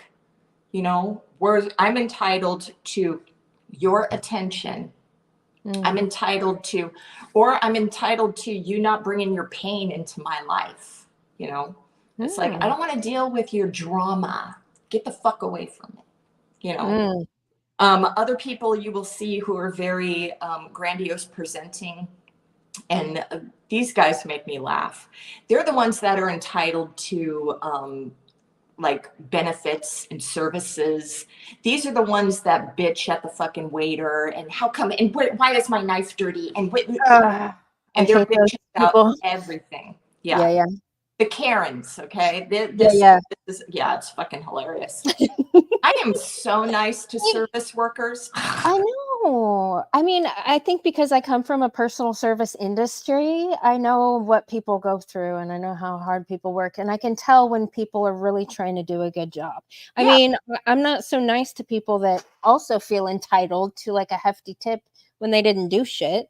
Like, yeah, but but I mean, I worked in retail, so yeah, I know what it's. I think everybody should work in customer service so they can yeah, fucking know what it's like, right? yeah. And then my sister used to be a waitress, so I used to hear a bunch of stuff and how hard she works and everything. And I'm just like, you know, I appreciate my waiter or my waitress, Yeah. the cooks, everything. I don't want my fucking food spit in. I'm not going to send my shit back. That's for sure. Okay. You ever see that movie Waiting? Yes. I love that movie. Yes. I don't want no pubic hair in my shit, man. Right. Um, and I'm not going to ask for. And my sister, she also said that's right. Having a Sunday, that sounds good. And then she has to make the fucking sun. Yeah, that's real. That's real. Yeah. Yeah, Okay. yeah. Next is exploitativeness. This is taking advantage of others to achieve his or her own ends. Okay. Oh. So, like, if I had, like, okay, so if there was somebody famous, all right, and I'm like, okay, I want to, hey, you want to do a live together or whatever on your channel? So you can, you know, I can boost up my fucking bullshit, right? Yeah. Yeah. And then after, and then I get a whole bunch of followers and everything, and say I bypass you, I'm not helping you. You know, it's like I took from you, I exploited our friendship and took from you and got up there later, you know. Mm. Or if I was using my children to, you know, boost up, say, you know, how people will use their children in videos and everything or whatever. And then they, what do you call it? They're exploiting their kids to get Yeah. more likes Yeah. or to get what they're exploiting. Yeah. Um, Arrogance. Of course, I'm arrogant, so you know I'll talk shit, and I don't give a shit. Now, some narcissistic people they will have bouts of guilt, or they will feel shame, but Mhm. because of my antisocial traits, you can't do that with me. So because I got the mixture, right? So I got all Mhm. these that I'm talking to you about, but I'm not gonna. I don't feel I just learned what shame was a few years ago Yeah. because I didn't know what that feeling was. I can't identify feelings. I can identify anger. I can identify sadness. Okay, so what is that bubble thing? It's the I third don't time know. it came up. I don't know. Did So you see it too? yeah, I saw a thumbs down Yeah, when and then a thumbs up. So maybe yeah. you're live. Maybe you're live Oh. getting No, no, I am live, definitely. Oh, yeah. another thumbs up. Yeah. Oh Thank yeah, you. the crazy bitches are gonna be thumbs down, and I had Oh, one that's the okay. other day, and it had like 30 thumbs up or 40 thumbs up and 7 thumbs down. That was my Yeah. maximum I've had since I've been on my channel. I was like, I know which 7 crazy bitches that are. Yeah. When I would get I used to just get one thumbs down on all of my videos. And I'm like, Ooh, yeah, is that my mother or my sister? right? Okay, and then we have envy. And envy is either I think you're envious of me or I'm envious of others. Yeah. Okay. And this is a problem, not the envy of me. I mean, who gives a shit? If I think, oh, I'm the fucking bad. Oh, you wish that you had my man. You know, I have a power couple relationship, and mine's fucking great. And burp, burp, burp, right? Yeah. But if I am envious of you, this is when it gets bad, because some people will rip you down because of their envy for you.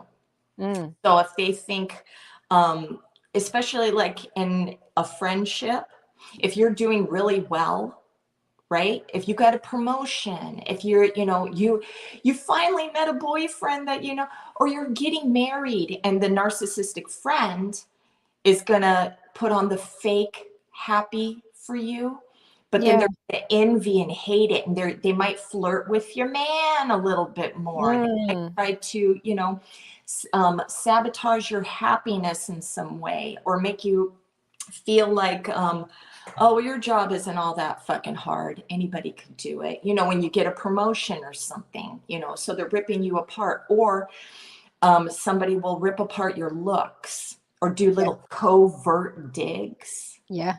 Yeah. Oh yeah. Okay. So, and then there's fantasies of unlimited success, power, brilliance, beauty, or ideal love. Hmm. So when people are like making videos on narcissism and saying they never loved you, now they don't know what real love is, but they believe so hard in the fantasy. It's almost like limerence. Hmm. Somebody is falling in love with the idea of love. Okay. And this is what people don't understand. It's like, no, when in my long-term relationship, in situationships and friends with benefit, I don't give a fuck about you. But Hmm. with a romantic partner or somebody that I want to have a long-term relationship with, you bet the fuck I was all, happy to be with you and couldn't wait to get your texts and, all that shit. It's Is just that is that not normal?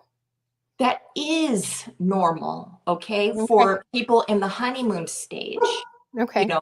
But this is what people use the double standard. It's like they love bomb me. It's like, oh, you didn't buy me gifts. You didn't sex bomb me in bed. You didn't, Yeah. didn't you make your man the best meal he ever ate? That food bomb? Didn't you food bomb your boy? You know, Right. do all this shit. Yeah, but it wasn't to, no, it was to get you to fucking have him see you as the best prize. But I do that too, motherfucker. I Yeah. do that too. Okay.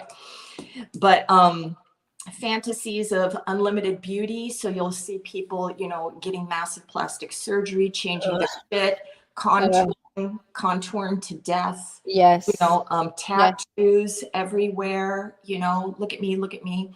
And Yeah. this is just women, this is men too. Yeah. Um, brilliance. So the super intelligent, I want to be loved for my intelligence. Um, power positions, people in high company, shit, or even just the manager at your local store, having power over their employees, and unlimited success, and that's my thing. I want my channel to blow the fuck up. I want Mm. that success. Yeah. But you know So, what? I think your channel should, because you're what I see from your channel, you're like balanced. You don't lie about shit. You see both sides. You mhm, are honest yeah, about your experience, your shit. You don't hold just men accountable, but then give women a pass. You're like, no, this shit's on both sides. Like, this yeah. is how women do it. This is how men. Like, I don't know. I see your channel as a good thing. That's helpful. Yeah. Well, I want people to self-reflect. Yeah. You don't have to fucking do nothing. You watch a video and you're like, okay, do I think this is bullshit or not? Or do I understand my partner or my parent better or my child or whatever, Or I've watched videos that kept me from fucking with my ex-husband. I've watched they were like, yeah, narcissistic exes will do this, and I'm like, oh fuck, I do that. you know? And then Yeah. and then I'm like, oh fuck. So I'm not gonna do that anymore.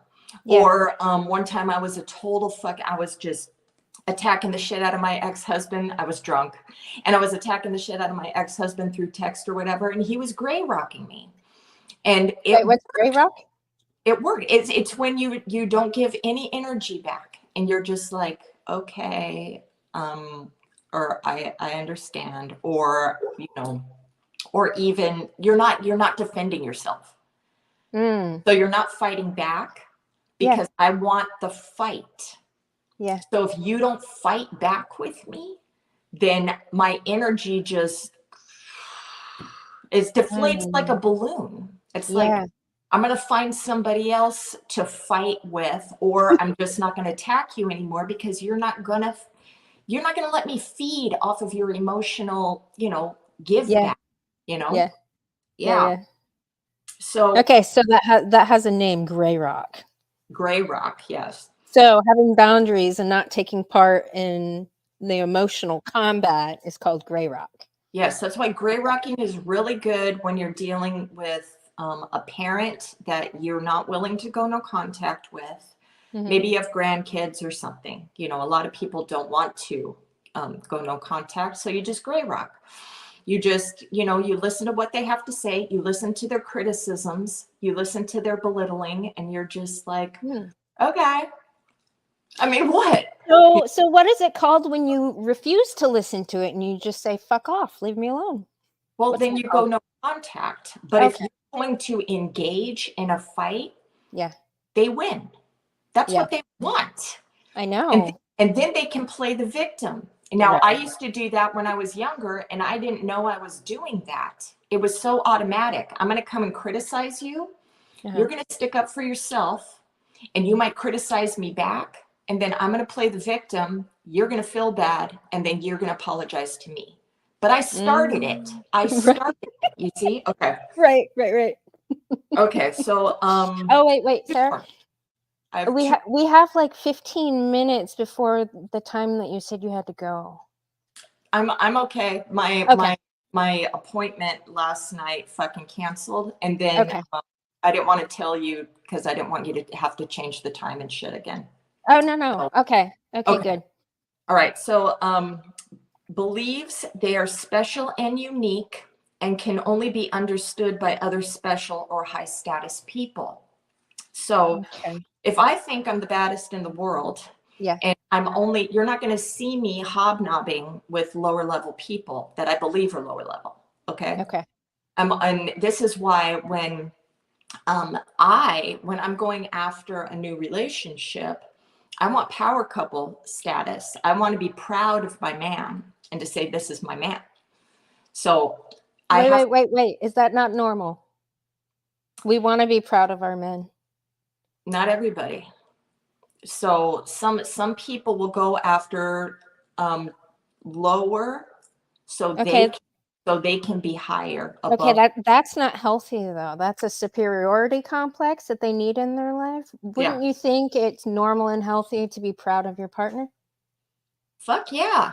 Okay. But it doesn't stay that way in a narcissistic relationship. Because remember, it's a fantasy romance at the beginning of the relationship, and then we start to devalue. Now, normal people devalue too. They devalue their partners, and they start seeing the ick in the partner, and they start nitpicking the partner and all this shit. So they're doing this stuff too. But with a narcissistic person, we can just throw away relationships and move on, to others where you would want to work it out, right? We're just like, no, you're not perfect. You were supposed to be perfect. I thought you were perfect. You were food bombing me. You were sex bombing me. You were giving me gifts. You were so understanding before. How come you're not that anymore? You're not perfect. So I'm going to call you the liar. You're lying to me. You're lying. Yeah. Now, I'm not seeing that I'm doing this shit too. Right. I'm just like looking at you saying, oh my God, you're perfect in every way. I'm wearing rose colored glasses too, y'all, you know? Yeah. But, you know, I might be a little bit more verbally violent or vile when I'm ripping you apart. And, you know, I'm not saying that there's anything wrong. I feel justified. You know, it's like you lied to me. You lied. Right. Okay. Okay. Got Got and it. also you'll see this where like in Hollywood and everything, or in friend groups, you know, Mean Girls and stuff, we only associate with each other. Everybody else is below us. Or in Hollywood, we only going to marry other actors and actresses, or we're only going to hobnob with, you know, the elite. I am special. But hold up, question. Isn't that normal though? Aren't you attracted to people that are more like you and you would associate? I mean, you would build your tribe around people that are mostly like you. So whether you're But a you're piece of down shit, on everybody else. superficial, well, You're looking down on everybody else. So you're not seeing everybody as equal, you know? but people aren't equal. Some people are pieces of human garbage. Well, if you have the mindset that everybody's garbage except for your group. No, Okay. no. But there is garbage out there. Oh, sure. And you should have Okay. boundaries. But Yes. I'm saying that, you know, you are only going to be around people in high status. The football players are only hanging out with the football players in high school. Right. You have the popular table. Everybody else is below you. Okay. Know? Yeah. Sounds okay. very culty. Yeah. And then entitlement. So entitlement, treated better than others, or automatic compliance of others. And this can be where it gets really toxic in parental units, right? Authoritarian. You do what I say, or do what I say, not what I do. Yeah. Authoritarian. I'll let Yeah. you fucking do that. Yeah. You can be a piece of shit to something. You don't get to do that. You don't get to treat me a certain way, but I can treat you however I want. Yep. And people in, you know, places of power and stuff, they take advantage and all that other bullshit. Now, they can even be like your girl asking to watch the video of the fucking dude. She felt entitled. You super. have to watch it. Okay, so that's No. you know, she pulled that shit with me when I first started working there. I was in an area and I was there for 2 weeks, and this place was a fucking mess. And I spent 2 weeks cleaning it up, like deep cleaning inside the laser cutter. And it's this manufacturing company, very small, really cool. Love the vision, love the idea. I'm a big fan of American manufacturing, you know. So I get in there and I'm cleaning and I'm organizing and I'm making improvements in the area. And something I never got were these fucking chairs. Like all these chairs where people would sit and just kind of do like one thing. I'm like, this is an area where you can multitask. You know, you could do this over here. You could do this over here. So I moved the fucking chair out of the way. I'm like, there's no need to sit down when you work over here, period, the end. So she sends me a fucking video. She's sitting in the chair that I removed. And it's like 2 minutes of her just waving around the area, saying how much she appreciates blah, blah, blah. But we have this quality control crazy bitch here that you really need to let know that blah, blah, blah before you do anything. And I was like, I look at it, I'm like, who the fuck is this? I didn't know. So I told her, I was like, don't send me another video. And if the quality control crazy bitch has any concerns with what I'm doing here, tell her to come talk to me. Because I got the idea that this other bitch got this bitch to do the thing, you know? Well, she never did. That's avoidant behavior. Oh, yeah. Yeah, that's dismissive avoidant attachment behavior. Because she doesn't like confrontation. And so you do it covertly, passive aggressively. Yes. And yes, she probably thought that you were controlling You're controlling the environment. You're taking it upon yourself. You are entitled to move the fucking chair. And then she's avoidant and can't fucking talk to you about, you know, the chair thing. Or the chair thing isn't even a big fucking deal. Who gives a shit? You know, and maybe she didn't be like, oh, well, maybe this is more efficient. But then maybe she felt that you were trying to take her power away. Yeah, that's what I was doing because she made all these bullshit improvements in this area. And she had, even though she doesn't even work over there, she's another one of these, oh, I can't do the things productively, but I'm going to tell everybody else how I want them to do it. Yeah. I'm like, you're fucking retarded. Get out of my face. Yeah. Like, Well, that's why she needs to read 48 Laws of Power. I don't know if she can Or, read. or you need to reread it so you can learn how to manipulate better. Because if you made her feel like she was in control, and you have to pretend that you do not have as much knowledge of the world and human nature as you do, you get to manipulate people. You get to manipulate people better because they're going to think that you're coming to them with ideas, and you know, they can use them if they want and you don't care and blah blah blah, and then you get what you want. Yeah, everybody read that book. No, it's a good book. I mean, it really breaks down female nature really well. I think a lot of men don't fully understand female nature. I know the red pill community and the manosphere, they're like, we have it all figured out with women. But I'm like, no, you don't. It's actually a lot worse than you guys think. Well, I think, I think both of us need to fucking read up on shit. Really, I do. I think it would be so much better than, have you read the Art of Seduction? Art of Seduction talks about manipulating in romantic relationships and how you. Is that what the pickup artists use? It's also by Robert Greene. Yeah. So the way that he writes and everything, you know, and he gives historical, you know, how this worked out for other people and everything. And I was listening to it on YouTube, and I'm like, oh, I do all that shit fucking automatically. I mean, I don't have to fucking learn nothing. Right. Because it tells you how to seduce other partners.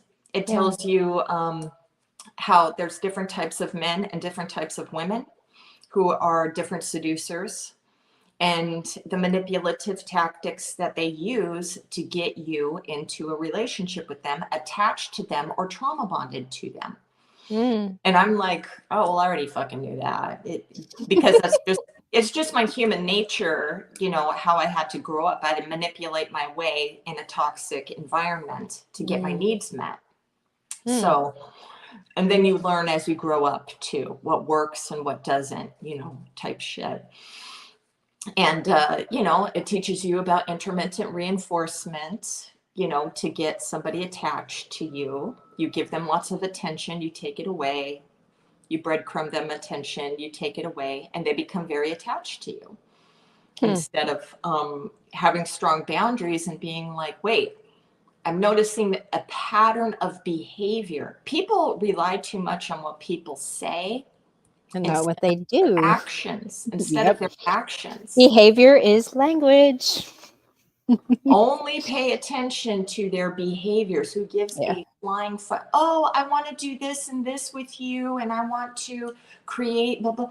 Oh, I love you. But if they're not showing you love, that's the most important. Some women, you know, they'll be like, you never tell me that you love me. And it's like, but are they doing stuff for you? Because if they're not doing things for you to show they care, you know, or even saying, hey, have you eaten today? Or can I fill up your gas tank? Or, you know, how was your day? And stuff like that. They don't need, that's showing love and care. Them checking up on you, you know, in the middle of the day. That's showing that they care and they're thinking of you. They don't have to, you know, write sonnets and fucking poems and sing you songs and shit like that, I hate that shit. Like when somebody's idealizing it, you know what's so weird that I learned? When I woke up to this shit about feminism, I don't like male feminists. They're the biggest liars we have in our society. And Yeah, when I see them talk, it's like they've been conditioned to behave like that though. don't forget that they fucking do it to get laid. Yeah. Their men have come out and said, you know, why are you doing this? Why are you marching? And why are you? They're like, because I'm gonna get laid. Yeah. Yeah, and I'm just like, ew. Wait, doesn't Dr. Saad? I think he talks about the sneaky fucker. It's the sneaky fucker right there. Yeah, and it's just like if a yes man or a yes woman who is very agreeable, you have to watch out for that too. I love somebody who's going to challenge me on things. Yeah. And not going to be like, oh yeah, I like what you like. Yes, all of your ideas are fucking my own. And oh, I believe in blah. I'm going to be like, ew, you're mirroring me. Now, mirroring is another tactic. Because you're going to like people who are just like you, like I said. So even they'll mirror the way that you stand, the way you cross your arms, the way fucking, you know, just watching this shit and you're just like, ew, ew. or say you like a certain type of music and now they're all into it, or you like, I mean, some people will, you know, be like, oh, I'm learning something new, you know, and that's different than, you know, oh, I love you dress a certain way and your fucking some predatory girlfriend starts, you know, dressing just like you, talking like you. Oh, that reminds me of a certain court case. Okay. Johnny Depp. The Amber Heard was like dressing like him throughout the fucking trial. Yeah, well, that was weird. Amber Heard or Johnny Depp is a toxic fuck too. Yeah. But everybody loves fucking Johnny Depp, so they're gonna wear rose-colored glasses for him. But he is toxic as shit, man. And he grew up, his mother was like Amber Heard. So this is why he's a predator. Yeah. He goes after his actresses and all young, so he can have power and control over them. And he's famous and he gets to use all this shit too. But yeah, Amber Heard is a physically abusive train wreck. Yes. And she's borderline. That was in her assessment, a 16-hour fucking historical assessment. Because they were trying to see if she had PTSD from Johnny, and she actually had borderline personality disorder and histrionic personality disorder. So she's a crazy bitch cocktail. Yeah, and she's violent, and that is not good. That's not okay. Yeah, and Johnny Depp would ignore her, and Johnny Depp would put other things above her. You know, I was just like, fuck, you're so toxic, dude. You know, but with a borderline, it's going to create all that emotion and everything. It's like, you don't fucking care about me. And then she's going to, because borderlines need lots of nurturance. They need love constantly, and nothing that you do is good enough. And Johnny Depp is like, you give me attention. What do you mean going to give you attention all the time? And it becomes exhausting for a couple like that, you know? He needs somebody that just wants to dote on his ass all the time. She needs to be doted on all the time. And then she gets mad and she gets violent. She even put, red nail polish on a fucking tissue and was like, oh, you broke my nose. Oh, shut up. Lying bitch. Yeah, she's really I can't stand liars, man. And you know what? That's something that all the crazy bitches that hate me have in common. They're fucking liars. And I see right through them. Well, they also, I mean, if they're coming after you, they really believe in the things that they're saying.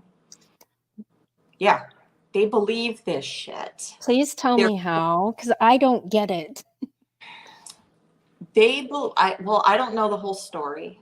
I don't know, but if they're man haters, okay, so there's something, they grew up in some sort of environment where they really hated their fathers, whether their fathers were too weak with a domineering mother, or their fathers were abusive, or their fathers were absent and just fucking threw them away, okay, and didn't give a shit about them. So now they hate men, right? You are advocating for men, so they hate you. Yeah. And you do not see the pain that they went through. You have no empathy for what they are going through. And so they don't have empathy for you because you are now the figure to destroy. You are now the male figure to destroy. So What's the hearts? Did you see those hearts? no. Oh, there was just hearts when you did that. Yeah, what the fuck is that? I don't know what this is. It's technology, man. No, I get what you're saying. So you guys maybe that's where the resentment comes in, because I mean, I had a human piece of a shit of a mother, but my father was there and my stepdad was there, and they respected each other, and they knew my mom was a crazy bitch. So throughout my whole upbringing, these men were picking up the fucking pieces that she would fling all over the place, Well, it also seems like not only are you advocating for men because you're going against anybody who resembles mom, and that makes you feel good, because I'm fighting against the ghost of my mother and other people. And then our society doesn't hold them accountable, and it hurts we're children. going into childhood trauma here of why the things we do. Do it. And then you're also trying to protect your father and your stepfather. So this is unconscious things, okay, that are happening inside of you.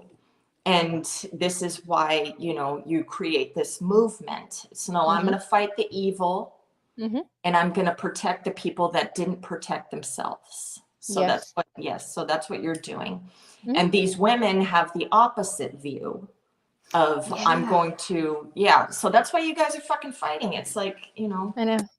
And then you both think that you're fucking Darth Vader fighting the evil.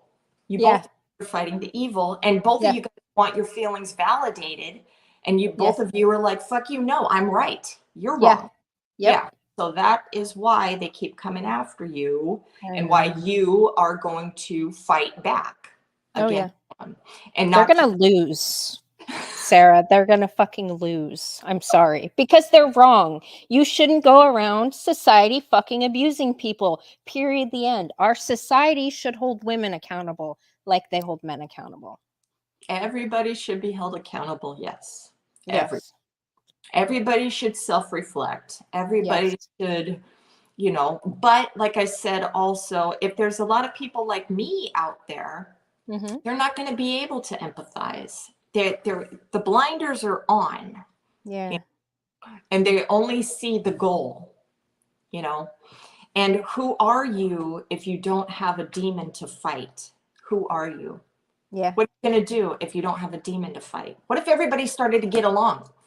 Oh, I can get the fuck offline. I could get the fuck offline. I don't even want to be online. I do. Shit. Oh, man. But, it would be nice there's always going to be people that need support. That's never going to go away. There's always going to be somebody to fight. There's always going to be new people. Even if these 7 people leave you alone, another 7 is going to come in. There's always going to be somebody, it's literally only 7. Out of all the people I've come across online, there's 7 super resentful, hateful cunts that psycho watch my streams and want to see me fail, because then they will no longer be able to get away with abusing people. Yeah, I've had to, I can't deal with that shit. Yeah. I just walk away from stuff, and I don't give a fuck. It's like you're gonna go and be toxic. Now remember, toxicity is also gonna bring toxic shit into your life constantly. Yeah. And so, because you're not learning your lesson, so your lesson is going to be brought to you over and over and over again. That's like Mm. when men and women talk shit about each other, all Mhm. you're going to attract is more toxic men and toxic women into your life because you're looking for it. So even if they don't have red flags, Mhm. I mean, real authentic red flags, you're going to find a red flag that isn't there. You're going to Yeah. create the fantasy narrative. So, I see it happening all the day. You just fucking watch TikTok and disaster dates. These women, and it's mainly women, are just talking mad shit and putting up texts and stuff. And I'm like, what the fuck are you seeing? It's like, what? I mean, I'm a fucking walking red flag, everything. And I'm looking at this shit and I'm like, that's nothing, dude. What? What is the like? Do you have an example of something they are saying is a red flag? Okay, so like this one chick, she said that she invited a guy to go to a bar. Now this is the first time they're meeting, okay? Okay. And she's inviting, and she's young, she's in her 20s. So I give her a pass, but she's inviting this man, young 20 something, to a bar with her friends. It's her group of friends. Mhm. Now, you have to have a $5, what do you call it, pay a fee to get into the bar. And he kind of complained about that, but so what? We complain about it. Fuck it, whatever. She didn't care. She was like, yeah, he complained, but so what? He came in and he asked, can I buy you a drink? She already had a drink. She's like, no, I already have my drink or whatever. Then he's talking to, a group of people. She's talking to a group of people. She's fine with that. She's fine with it. Great. Yeah. But then he's like, okay, well, I'm going to go after my drink. And she was like, talking shit about that. She's not giving him attention. He came there for her. Yeah. He has to talk to other people because she's talking to other people. It's like, I thought we were going on a date, and now we're on a date with your friend group. Yeah. It's like, I'm gonna finish my drink, I'm gonna go. Now he's being passive because he said it a couple times. I'm gonna finish my drink and I'm gonna go. I'm gonna finish my Yeah. drink, so he's too afraid to say, can we hang out and talk? Yeah. Yeah. Now that's not a red flag. That's just, I'm just, but it's still. That is for me. I don't like male feminists. I know, but he was saying, I'm gonna drink my drink and I'm gonna go, Yeah. So she takes his beer, she drinks the rest of his beer and says, you can go now. What? Yeah. And I'm just like, he wanted to hang out with you. And these Yeah. are the subtle hints that he's giving. And why the fuck would you go on a first date on a group of Yeah. your friends? That's a power position. That's Yeah. I Yeah. have Yeah. power because everybody knows me, and you're a stranger coming into this. So not only are you here to impress me, you have to impress my whole fucking family Right. reunion that you're at. Right. Yeah. She's the fucking red flag. Yeah. Yeah. Yeah. That's yeah. She handled that way wrong. Yeah, but there was like this real But other he didn't toxic. speak up. He didn't speak up. I know, but I'm telling you that people are fearful of being Well, rejected. also that it's him against her and her fucking friends, right? Yeah. Yes. So what is he gonna speak up so everybody can like jump his ass about Right. shit? I Like, know. oh, what are you talking to this girl like that for? Yeah. Yeah, that's shitty. That's Yeah. shitty. She set him up. And that's just a very subtle, like, it's nothing. But you should have fucking hung out together alone so Yes. you guys Yeah. could get to know each other. Yeah. And then there was this other woman. All I said was, why didn't you block him when she was talking about her fucking disaster date? She didn't block Yeah. him after the disaster date. And I'm like, well, why didn't you block him? And then I got attacked, of course. But it was, he was toxic. And he did come back and was manipulating her and doing all this triangulation garbage. He was garbage. but she didn't block him because she wanted him to come back so they can have a confrontation. She's toxic as shit. Yeah. And proof positive, all I said was, why didn't you block him? And she went to my fucking channel, saw that I was diagnosed narcissist, and started attacking my narcissism. And then her flying monkeys came in and started talking shit about me too. And they were being controlling. They were having double standards. And they were blame shifting. And I'm like, I just asked a question, dude. I just asked a question. I'm just like, fuck. That's funny. Yeah. But you were like, fuck off, people. Like, I know this game better than you guys. I said, hey, if you want to keep giving me attention, you go ahead. They're like, go away, go away. I'm like, if you want to keep giving me attention, I'll keep fucking commenting. Yeah. And then, and then it stopped. And then one woman said, I'm like, you're being controlling. She's like, so are you. Is that a dig? I fucking know what I am. And now you're comparing yourself, saying that. So, and I wanted to say this and I didn't. Yeah. Oh, so you're a narcissist? Right. Right. And right. I didn't say nothing. I was you know what? When you were just saying that, I just had an aha moment. Thank you for that. When you said they're not blocking them because they're looking for somebody to fight. Mm-hmm. Yeah. That's why a lot of these men won't fucking go no contact with these crazy bitches. Because they want a battle. It's not just a battle. I think that men who want crazy women grew up in crazy. Yeah. So they're looking for their feelings to be validated through these crazy women. Mom didn't validate my feelings. Right. Will you validate my feelings? Will you come back and tell me I'm worthy? Will you boost my self-esteem? Will you, whatever. And this is what keeps them attached. Because women will come back, toxic women will come back, they'll give you attention and everything. The guy's going to feel pretty good about themselves, and then they're going to go away again, or they're going to start a fight or get angry about something, and then they're going to be avoidant, and they're not going to want to talk about it and have, a healthy repair to the relationship. And so they're going to run away. They want the man to chase. And, a man's chasing and she's leaving him on red and all this other fucking shit. I'm not saying that men don't do this either, but we're talking about this, about women. And then she'll give him a fucking scrap of attention, and then this will make him have hope. And then, keep it going. And it's like, and I'm here talking to men and I'm saying, will you block her? What the fuck are you doing? I'm like, I understand how painful it is to grieve, but you have to grieve this relationship, and you have to learn about your own childhood trauma and attachment issues. You have to put in the work, and otherwise you're going to be one of these fucking red pill angry guys that hate all women. I haven't met one of those yet. I've been all over the manosphere. I have a theory, okay? I don't believe that men can biologically hate all women.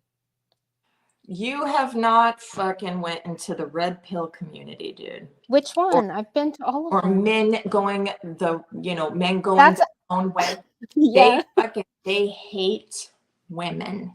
They don't, though. That's the majority of people that come to my channel.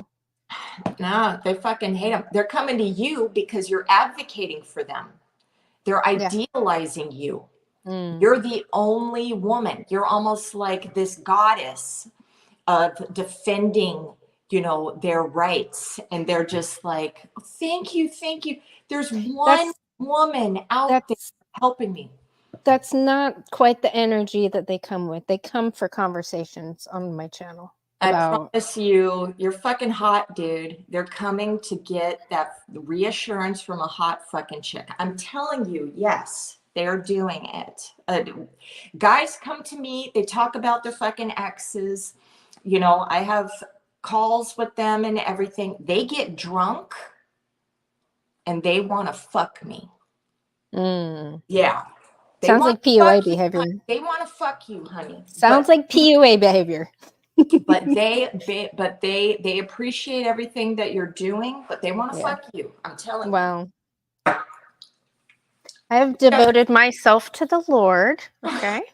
I'm just saying. I'm not using all this. I tell them, I say boundaries.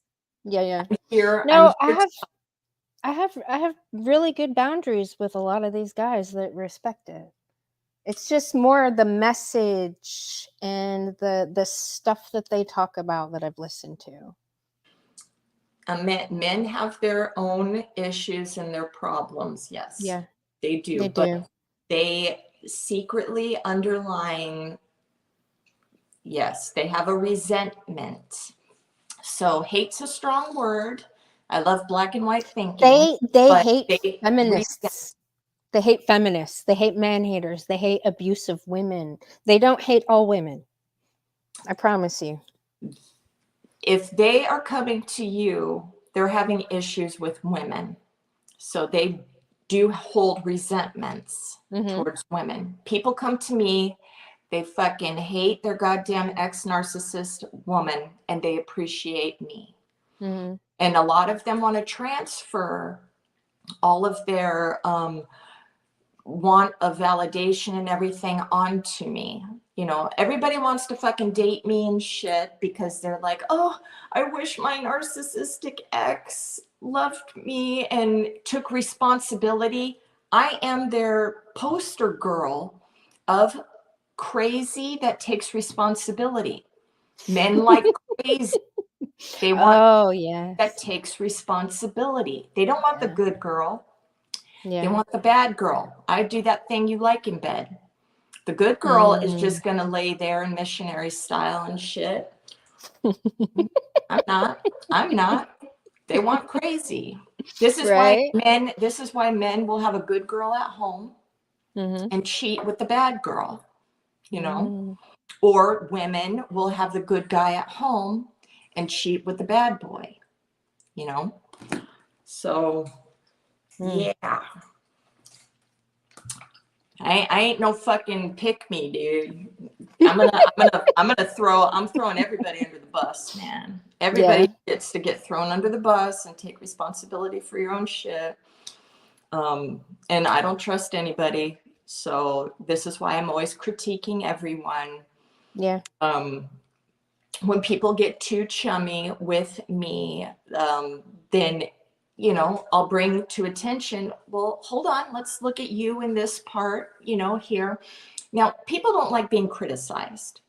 Narcissists definitely don't like being criticized, but people don't like being criticized. If you read how to make friends and influence people, chapter 1, dude, is don't criticize fucking people, because people are going to defend themselves. Yeah. You know, they don't want to look and be like, because then that hits their shame core and they're going to be like, I'm bad. They're going to have PTSD and time travel back into their childhood, and then they're going to fucking defend themselves or attack you. Right? Yep. So that's why in 48 Laws of Power, you learn how to get your thoughts and feelings across without criticizing. You're able to get people to see things from their own point of view by you empathizing with what they're going through. And then you're able to have them, you know, you get to put a mirror up to their face, but not so aggressively. I'm very aggressive. So I'm like, no, you do that shit too. You do that shit. You're doing that shit. And they don't like that. And it's like, well, the reason why you come to me is because I'm not going to fuck around. We don't have time to fuck around. We don't. No, I'm gonna tell you what the fuck. You take it if you want. You can not like me, but this is what I'm just gonna tell you the thing. And then you're the one that has to live with you. You know, you live with your own life. You're living your own life. You don't have to give a shit. You can thumb down me all you fucking want, you know, and great. You get to shut off your phone and go and live your life and keep all this negative fucking shit swarming around your life. You know, it's up to you. It's up to you. I Mhm. don't care. I'm not attached to your outcome or your Mhm. choices. Yeah. I'm only attached to like my partner's shit Yeah. Yeah. in, Yeah. in a relationship with somebody. But, Yeah. with other people, I don't care. Do what you want. I tell them, block this person. This is Mhm. what's going to happen to you if you don't block this person out of your life. Yeah. And if you don't, and you still go through the things, I will be here. I'm not going to shit on you. I will be here. You can come back and tell me I'm right, because I love that. But I'm not going to shit on you, because Yeah. I was in a trauma bonded relationship too. Yeah. I couldn't fucking let go. I was psychologically all fucking mind fucked. I know I need this person. I need this person to tell me who I am. I need this person to tell me that I'm fucking great. I need this person to adore the shit out of me. I need. Mm. And they would withhold that shit, and it drive me fucking batshit crazy. So I had to learn that no, I don't need another partner to tell me who I am. Mhm. I tell me who I am, you Yeah. know. And even though it's, slightly toxic of who I am, but I'm okay with it. And if Mhm. people aren't okay, there's the door. There's the door. It's fucking okay. Leave. You Yeah. know, that's what Yeah. people have to understand is leave. Now, it's the psychological pain that you're going to have walking through that door. People get so used to abuse, Mhm. right? That they're like, at least I know what I'm going to get staying in this Right. abusive. Yeah. Okay. Yeah. Yeah. Yeah. And if I leave, I don't know what the fuck is out there. And I'm like, the grass Yeah. is greener, motherfucker. The grass Right. is greener after you go through the pain, but you have to go through the pain. Yeah, that's where I see a lot of people in our society like going through that pain. Like they almost have to hit fucking rock bottom before they can start climbing up out of the underworld. Like Yes. you can tell them over and over like this is what's going to happen. Keep listening to that bitch. Keep fucking with that crazy bitch. Like you keep going more and more insane and they don't fucking listen, but they have to like go through it I think on their own. Just Yes. like our Well, children have to, do the things. You well, can it's tell them the stove is hot, they're really not gonna know until they fucking touch it. yes. Exactly. So you can give guidance. Yeah, They're going to do what they want, and then you'll be there to support yeah. if they make the wrong choice over and over again. I mean, I've had men come to me on the verge of unaliving themselves, Yeah, yeah, yeah. and I'm like, don't you fucking dare, don't Don't you give up. dare give that your life energy away to somebody who is disordered, Yeah. who doesn't understand what the fuck they're doing, who is only trying to protect themselves. And you stayed Mhm. in a situation where, like we're like batteries, right? Mhm. So for me, somebody like me, my battery is always empty. Okay. And Hmm. so I have to extract that from other people. Now I can get it in a positive way. If I'm doing good, and then I'm Yeah, getting positive attention back from my channel, right? yeah. But I can also get it from people who fear me as well. I can get Mm. that angry energy and all this fucking shit and everything, and I'm filling up my battery. Now, what is happening to you? Your battery's going down, and Hmm. I'm sucking all that energy out of you, but it's being thrown into a void. Okay. It's never enough. My battery will go, woo, woo, right? This Hmm. is why I always need more, Is more, it more. is it because it's low quality energy? Like it's negative energy? Does your battery go down with positive energy too, It like goes, that? yeah, it Really? goes down with, because it has to be constant. Okay. Constant energy being, I have to feed off of constant energy all the time. Now, if it's positive, your battery isn't going down. Okay. But I'm still feeding off of the positive energy. It doesn't Mhm. stay up, it goes down again, you know. Yeah. But with you, at least yours isn't depleting. Okay. Right. So yours is staying, up high. And Yeah. I envy that of people Oh. who get to hold on to their positive energy. people who are happy, like if something good happened to you and you can ride that wave for like a week, Yeah. you know, I cannot. It's gone like that. It's gone. Really? Yeah. Something good happens, or, you know, oh, a video's doing well and all this stuff. And then Yeah. it's gone. It's gone. It's like, now I have to make another one. Or, you know, somebody's telling me, oh my God, I'm so proud of you and blah, blah, blah, and all this stuff. And I'm like, thank you. And then it's gone. And then, you know, it never stays. Nothing ever. I told my aunt, I'm like, if I won the lottery Yeah. and I had just billions upon billions and I'm just swimming in dough, and they like, you won the lottery. And I would be like, oh, right. And then it's gone.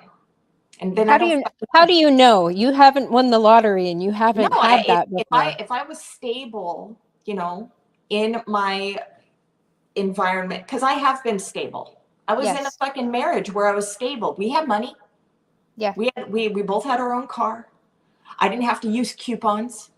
Yeah. I was a stay-home mom. He made so much money I didn't have to fucking work. I mean, come Yeah. on. And I still didn't give a shit. I still didn't, Really? you know. Yeah. I couldn't just be happy. Yeah. Now, when I got into my self-helpy things and I'm trying to, you know, it was, I don't want to ruin my relationships. So I'm going to study up on how to create a more positive environment, but I'm still empty. I even journaled. I looked on past journals of even when I quit drinking. Yeah. And I quit drinking and I was getting along so well with my ex-husband and everything's great and whatever. And I still said, but nothing fills this void inside of me. That's in my journal. And I'm just like, yep, that's what the fuck it is. And when I was talking with my psychotherapist who diagnosed me, he told me, because I was trying to give an analogy of the void. And I said, when I think of my inner self, I don't see organs and blood and stuff like that or whatever. I see darkness and like stars. So it's just space. That's it. It's just space. And nothing can survive in a vacuum of space. Nothing.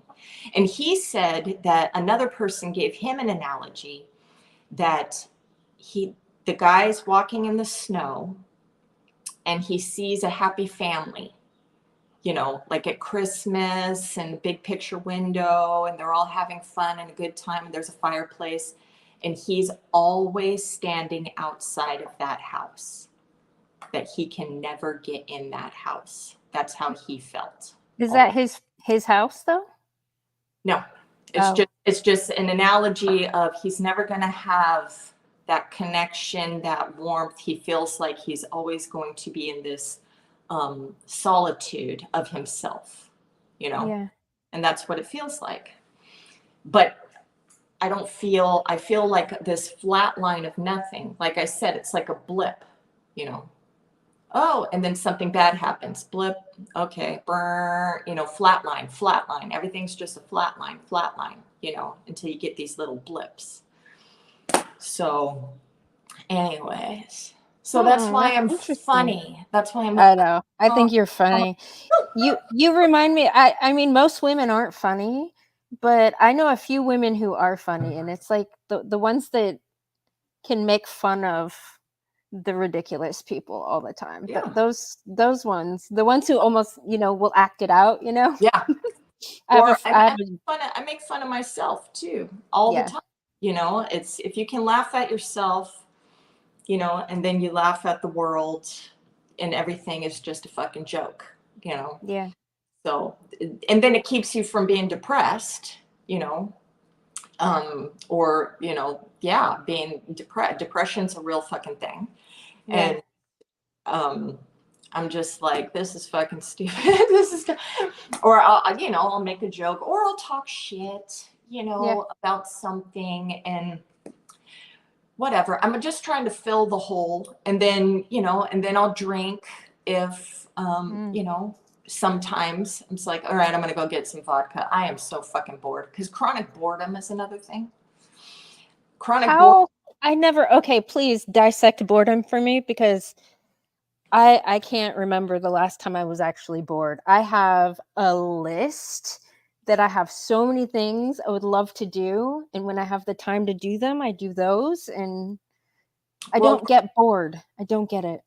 I also have ADHD, Okay. and antisocial personality disorder and ADHD is chronic boredom. Hmm. So whichever one it wants to feed off of, whatever. But so it's like I'll be doing something and I will lose interest. And then I'm bored. And then it's like, well, shit, what next? So, like, I draw and paint, and I haven't done it in a couple years because I have lost interest in doing it. I used to do art all the time, all different kinds of fucking things. And now I'm just like, I mean, my paints are right here staring at me. And I'm just like, Yeah. I have no desire to create a fucking thing. I'm so hyper Yeah. focused on this mental health thing Yeah. that everything else is set aside. I'm the type of person where I'll start to read a book and get, a quarter of the way through, and then I don't give a shit no more. And then I just toss it aside and I want to get another fucking book. Oh, I do that when I read women's books. I'm like, I get a few paragraphs or a couple chapters in, and I'm like, oh, this is why I read men. Have you ever read that book where the woman dressed up as a man and Yeah. went Yeah, into yeah. Oh, her. Yes. yeah, I read Her talk about how she would go into all these psych hospitals and shit, and she was like toying with the patients and how oh no, fucking toxic she was. Is no, that not her? no. This Okay, one hold on. this one she dressed up like a dude, went to a bowling league with a guy, hung out with dudes, and learned about their issues and what they're dealing with. And she was a feminist. Mhm. So she wanted to infiltrate, the opposing team, the evil. And Mhm. when she went in there, she came out with a totally different view of all the different things. Like she went into men's groups and stuff and was She's listening. the one that committed assisted suicide, right? I don't know. I read this Oh yeah. several years ago. I don't remember. Hold on, because I read her other book. Um, well, I listened to it. I don't. I like people to read to me, But but but this proves positive that when you have such a solidified mindset about something, mhm.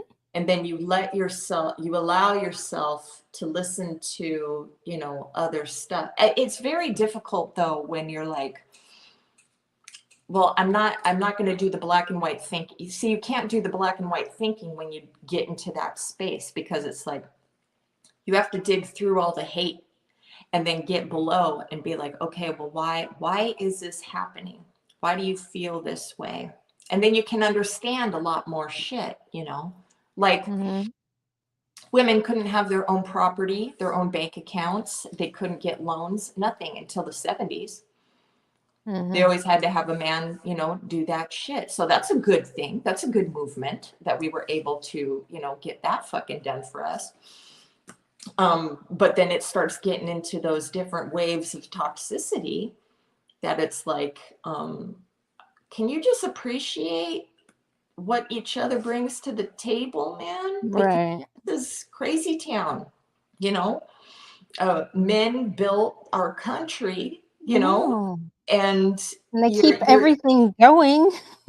and you're just, crapping all over motherfuckers and trying to beat them down instead of, let's lift each other up. Oh, and then the feminists that are like, no, feminism is about equality. Oh, shut up.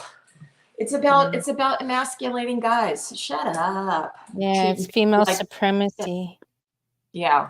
But I see good things, that happen because of that. But it's like I think everybody needs something, like I said, they need something to fight against. They need an evil to fight with. And I'm like, well, why don't you fight the fucking evil inside of yourself too? So you Yeah. can to connect better instead of shitting, on each other all the time. I mean, that's my fucking job. Here I am, some toxic shitstorm, right? Who actually Yeah. has my brain is actually fucking different than a human brain. And here I am trying to do all this fucking positive shit. And then there's people who are supposed to have healthy brains and they just want to destroy everyone. And it's like, Yeah. that's supposed to be my job, right? I mean, You're taking away my.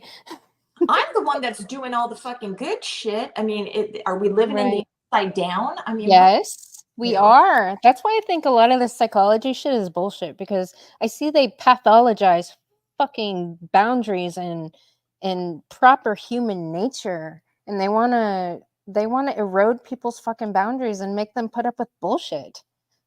Like, Well, people don't know what real boundaries are, and people right. who say it's my boundary. No, you're being controlling. You Mhm. want people to behave in a certain way. A boundary is for you and your behavior Mhm. and how you're going to be treated. Yes, but you don't control somebody and say, you better, or I'm going to threaten the fuck out of you. It's like, no, I want, don't yell at me. Say, like, I'm not going to be around somebody who yells at me, or I'm going to hang up the phone. If you yell at me, I'm going to hang up the phone. Or if you're going to be very critical and controlling and judging and everything, I'm going to go no contact with you. You know, Yeah. shit like that. It's like I'm taking myself away to protect myself. I'm not doing it to punish you, Right. so you can be trained and groomed, you know, to treat me a certain way, and then I'm, you know, the hierarchy and fucking and everything like that. No, Yeah. that's toxic. What Yeah. you're doing is like, I'm gonna, you know, I go to the gym and I meet somebody. Okay. I go to the gym every Monday, Wednesday, Friday, say. And then this person comes into my life, and because they're insecure about me being hit on at the gym, they don't want me to go to the gym anymore. That's my boundary. That's my boundary is you can't go to the gym because of my insecurity. It's like, no, motherfucker. Mm-mm. You need to boost up your own self-esteem, or you come to the gym with me if you like. Right? I love that, you know. Yeah. But you know, Yeah, with the go with ahead. the boundaries, they don't, because I see this a lot with crazy bitches that I cannot fucking stand. It's like they don't realize there's two sets of boundaries. There's boundaries you put in place to protect yourself from other people, and then there's boundaries you put in place to protect other people from you, and they should be the fucking same. And a lot of times with these crazy bitches, it's like, no, no, no. I refuse to put up with this, this, this, and this, and this. But they're all things that they're constantly doing to other people. Yeah, well, that's double standard shit. And Yeah. yeah, they don't see that. And Right. I mean, I see it out there all the time. Like I said, you can point a finger at me for doing the same shit that you do. You point, you know, just like when I'm reading off, you know, the list, and you're like, but isn't that normal? Don't people do? And it's like, Yeah. yes, people fucking do. This is why I can pinpoint shit in everyone when they come and attack me. And I'm Yeah. like, you're doing all these narcissistic traits on me right now. Do you not see what you're doing? Oh, you're just word salad and you're gaslighting me. You're gaslighting. And I'm just like, I love that. I'm not changing reality. This Right. is facts. Like Right. if you question somebody's, you know, their something that they said, and you challenge them, or Mm-hmm. you ask them a question. I always get and this is like on Facebook, so they don't know who I am. I have a different name on Facebook, and I'll be called a narcissist just for saying, Ooh. just for suggesting, like somebody's like talking about emotional issues, and I'm like, if you look into cognitive behavioral therapy, that can be very helpful. And I'll be Yeah. called a narcissist or a gaslighter, and I'm like, what the fuck? For trying to be helpful. Yes. Okay. Yeah. For trying to have them take responsibility for their own emotional state. Yeah. You know, the more that you have control over your own emotions, other people won't, it's a superpower. I People can't know. fuck with you, man. I If you have so know. much control over your emotions. And then they're a narcissist because they're cold, and they don't show any emotion. It's like, no, they have control over their emotions. Mhm. You know, because people, and I'm guilty of this too. If you do not show passion, which is emotional passion towards me or a fight or whatever, this is why gray rocking works, right? If you want to get out of this situation, you don't love me. You don't care. You don't care about me. You're not fighting. Mm. You're not fighting with me. You're not Trying fighting to for guilt friendship. It's trip. well, that's not, it's you're not, there's no emotion behind it, no passion. So a partner who's going to be a more logical thinker Mhm. and who's going to try to repair the relationship with facts and not emotions, I'm going to think this person doesn't love me. It's crazy town, but that's the truth. And I think, and a lot of people will be like, they're just so cold. They're just so cold because they're not, they don't have all this passion behind their upset, you know? So it's like they're So, protecting themselves. yeah. So they don't love you if they're protecting their emotions from you, Well, if trying you're, to enact negative emotion. well, this is why I got trauma bonded to a borderline man, because the Okay. borderline man's emotions are all fucked up. They're Okay. all over the place. Yeah. They always think they're being abandoned. They always need you to be texting them 24/7. Mm. They want to be FaceTimed. Those people say they're bored. That's not bored. No, that's not boredom. I That's know. the need for constant attention, or they're Yeah. to feel abandoned. That's an Yeah. abandonment issue. It's an I don't like that. anxious, it's also an anxious or a avoidant, fearful avoidant. So they will, like, relationships where there's push and pull, you know, I love you, I hate you, I love you, I hate you, I love you, I hate you. That type of shit. That's No. borderline shit. That is super crazy bitchified. That's crazy making. I'm allergic to that shit. It's mental though. It's Yeah. a mental disorder. They don't know how to regulate their emotions. So if they Yeah. would do cognitive behavioral therapy, they would be able to regulate their emotions on their own. I infiltrated Hinge as a guy because I wanted to see what all the chicks were writing, you know. What's Uh, Hinge? that's a dating app. Oh, okay. So I went in as a dude Yeah. just because I wanted to lurk and see and all the chicks, they want emotionally intelligent men. And what they're saying is that they have to regulate their own emotions. But to me, it's like, but so you don't have to. So the woman doesn't Mm. have to. The man has to be stoic, Right. but the woman can do whatever the fuck, right? Okay. Another woman said, I don't want liars. And I'm just like, that ain't no kryptonite, motherfucker. Right. Saying, I don't want lie. Everybody lies every day, even if it's a fucking white lie. There's been studies, people lie fucking 10 times in an hour and shit. And come on. I think she means she doesn't want fucking cheaters and shady shitters, right? But if you're putting that out there, that you're just going to attract, That. shady people. Right. Yeah. Oh, Like, sir. I'm sorry. Go I ahead. have to pee so bad. Oh, go ahead. Go ahead. I don't want to leave you here by yourself, though. I'll go By pee. the way, the chat has been, man, I can totally relate to what she's saying right now. She's cooking. I need to look into ADHD. If that's what it is, I might have it. Yeah. Most men in the manosphere do not hate women. They love them, but they fear women in this gynocentric society. Yeah. Fear can come out as hate. Yeah. Um, There you are so many men that are afraid of what women are capable of doing to them. oh yes. Hey, But yeah. I have to pee. Do You you go have to pee. pee?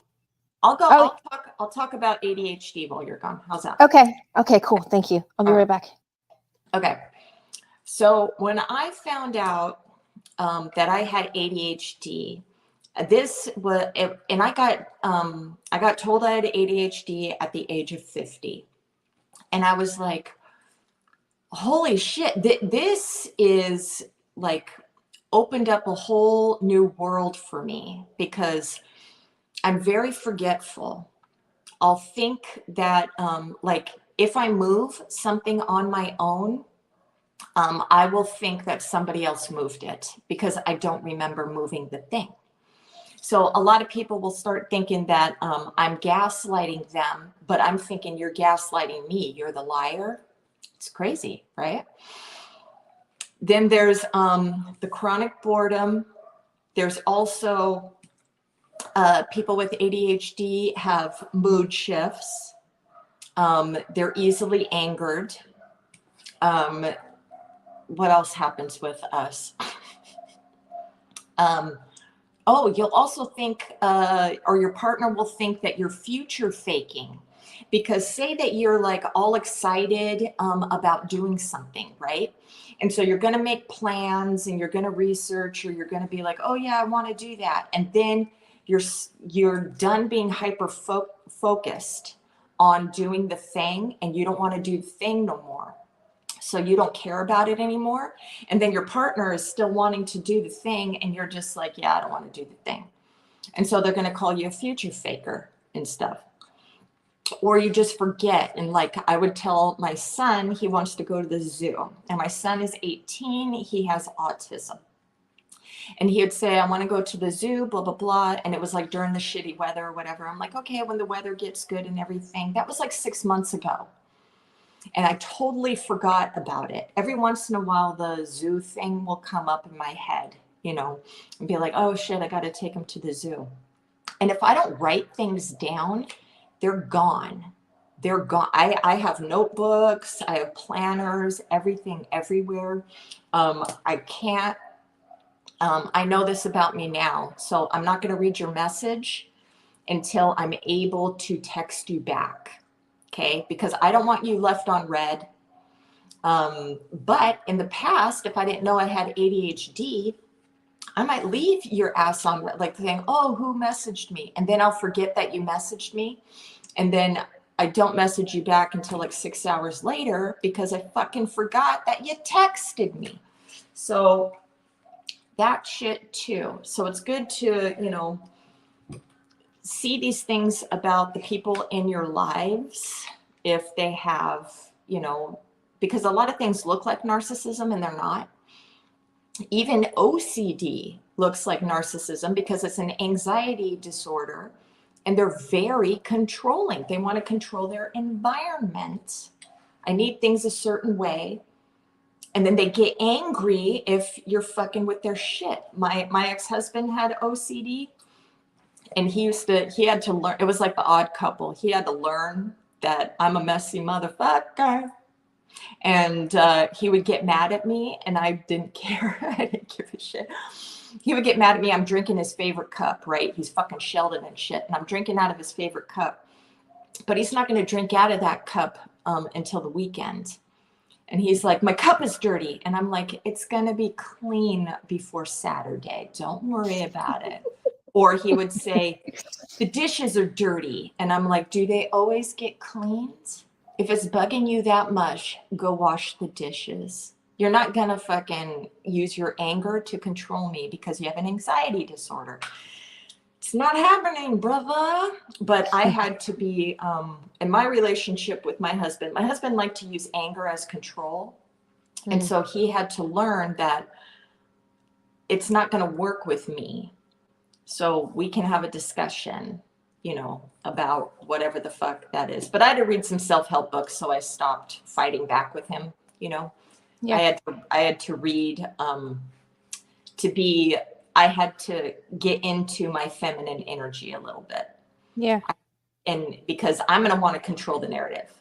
So one of us has to calm the fuck down, and it had to Yeah. be me. Otherwise, I'm going to be fighting with him, telling him that he has to become a pussy so I can control everything. It's like, no, I'll be the gentle, reminder person. And that Yeah. worked, man. Yeah. That worked. I think a lot of women in our society don't really understand the power of femininity, like real femininity. Yeah. Like they try to use all this toxically masculine energy to compete with men when that's Yeah. not. Yeah. I am a masculine woman. I fucking know, light the candle, shit. Have you ever taken Jordan Peterson's Big Five personality test? No. Oh my gosh. I love personality like I've been all over all the things because for a long time in my early 20s I was like there's something wrong with me because of my mom, right? Right. So I've taken all the things, but Jordan Peterson's is really cool because like one of the people in the chat mentioned neuroticism. Neuroticism is on there because it does have a metrics for negative emotions, which a lot of personality tests don't. I mean, me personally, I scored very masculine on most of the things. Like Mm-hmm. I feel like because my upbringing and my mentors in my life have been mostly men. So like I've learned very like especially with my mom, she was an emotional terrorist to the nth degree. So I learned at a very early age to control my emotions around terrorists. Mm-hmm. So I guess that comes off as very masculine, but yeah, the trait neuroticism. Yeah, that's cluster B disorders. Yeah.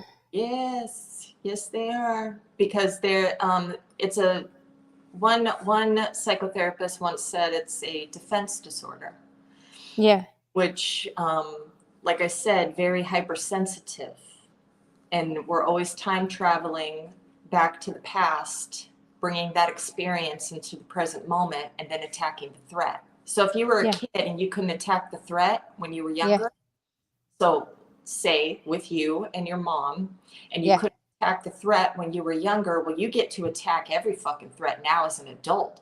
So you're taking your power back by Mm. fighting against people who are kind of like a spider web, right? They're fucking twinging your spider web. Mm-hmm. You're like, I'm going to attack the fucking threat. You don't get to talk to me or have power or tell me what to do and how to feel. And I'm going to fucking Yeah. all this shit. I mean, all people, walks of life are hypersensitive, but narcissistic people are hypersensitive to being criticized. And this is why we're so controlling. We want to Yeah. control our people, control the environment, be very domineering, shit like that. And so learning about all these things, it's like I have to take space before I react. Yeah. But I wouldn't know that unless I learned about that, Right. And I've done cognitive behavioral therapy stuff too. And there's What catastrophe. is it? What is that exactly? It's learning to control your emotions. So Mm-hmm. some of the things is catastrophizing. You're making shit up in your head. It's the end of the fucking world. This thing is nothing is fucking happening. Yeah.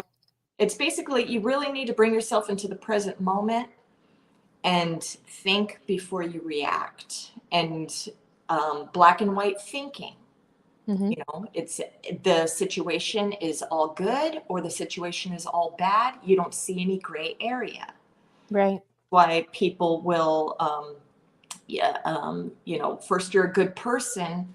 Well, if I said something, okay, you think that I'm fucking cool, right? Now I Mm-hmm. say something that might offend you in some way. Now I'm a piece of shit. So Right. that's black and white thinking, right? Yeah. Yeah. And you're, instead of saying, well, this is an opinion, this could be constructive for me or fuck her, but Yeah. that opinion. But you're not going to forget all the good shit about me, right? Right. Yeah. Okay, so people who don't have this, and cluster Bs don't have this. You're good or you're fucking demon, There's mind reading where people think that I know what you're thinking. I know what Right? I know And what it's always wrong. It's always the worst possible thing that they would do, yeah, strangely. yeah. And it has nothing to do with you. hmm So these are just some things that they have you work on. And sometimes, say you get into a fight with a friend or a family member, or your partner, and then you resolve it. Okay, Mhm. say it's resolved. Now later, you're going to start ruminating about that fight, about that argument, or what I should have said, or what, or no, and you start thinking, did they fuck with me? Did they blah blah? Did they? And then you're having this fight within your head. You can even fight for days. Days. I used to have a fucking fight in my head for like 4 fucking days. But You know, you said it was resolved. I know, but it doesn't fucking matter because now you're thinking, um, maybe, maybe they were being manipulative. Maybe, and then you start having that fight again in your head, and now you're holding a resentment. So, doing cognitive behavioral therapy, you're like, okay, why are you having this fight in your head? What was the original fight? And then you write down, okay, this was the original fight. Was it resolved? Yes. What did you resolve from it and what blah? And it's so weird because when you write it down, it reminds you that you resolved it. It's on paper. Yeah. This is why journaling is so good too, Yeah. because you're writing down your thoughts and feelings and then you go back to them. Or making a list. I had to do this. I had to make a list of all the good in my partner. Yeah. Because when I get into a fight with him, that list is on fire. It's destroyed. I don't remember nothing good about him. He's now the devil. Okay. Right. So when I would start to get into an argument with him or something, and I would take space and I would get out my list and I would read all the good things, why my man is a good man.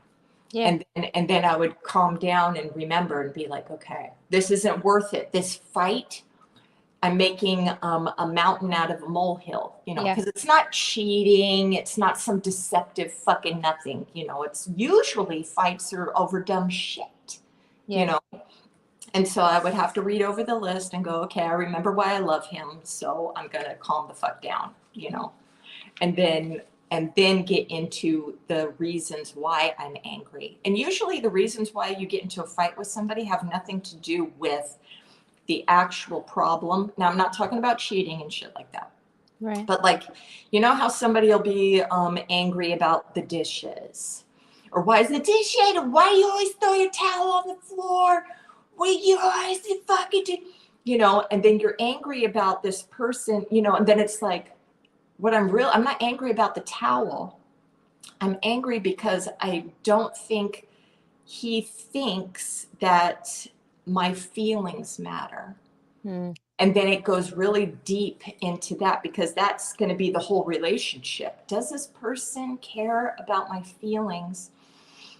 Okay, my parent didn't care about my feelings. My parent never listened to me. My parent never validated my feelings. Now I'm transferring all this anger and shit over a wet fucking towel on the floor. Who gives a shit? Who gives a shit about the fucking towel? Right. Throw the towel in the fucking thing. Okay, I'm going to buy a hamper. All right. Yeah. Throw your shit in the hamper or whatever. Okay, he forgets every once in a while to throw the shit in half. Fuck it, pick it up, throw it in. So what? I'm not going to ruin my whole relationship over a fucking wet towel. Okay? Right. So it's stuff like that. It's like, pick your fucking battles, dude. Yeah. Yeah. Picking all of them as, a slight against your whole fucking being, That's, because that's what people think. It's like, when I get into a fight with somebody, I used to think it's like, you're trying to destroy everything about me. And it's catastrophizing. Right. And I mean, it's crazy town. Yeah. So when you take more control of your emotions Mhm. and you understand yourself so much better, you're not Ah! care about a lot of shit. You're not going to give a fuck. You're going to be like, this person's angry. Okay, I said something that angered them. It's not a big deal to me, but it's a big deal to them. So let's discuss, that. Or if it's a stranger on the internet, I'm just not going to involve myself further. Yeah. Now, with me, I smell blood in the water and I just want to fucking rip their throat out because it's fun. Yeah. Yeah. Yeah. And so I tell people, I go, if you know that somebody's a narcissist or they're frustrating you on purpose in comments on social media, Mhm. I go, just walk away. Yeah. Don't engage anymore, or Right. block them. Yes. Block them. I tell them all the time. I even in my community section, I'll write. I'm like, this is what happened today. I wanted to rip her fucking throat out and all this shit and brr Yeah. and everything. And I go, but I realized what I was doing. And even though I walked away eventually, but she kept feeding me. Mhm. I was taking from her battery. She was offering up her energy. She's like, fight with me, more, more, more, And I'm like, okay, I'm your Huckleberry. I'll fuck you up. Right. Yeah. And, and I get off on it. So you really want to be like, is this really important to fight with a stranger on Yeah. social media? Yeah. Is it really important, because you're going to be thinking about me for the rest of your life if you I don't, know. and I don't care about you anymore. I don't even know your fucking name. I don't give a shit. Yeah. Yeah. So you have to really walk away from people or situations that are causing you emotional distress.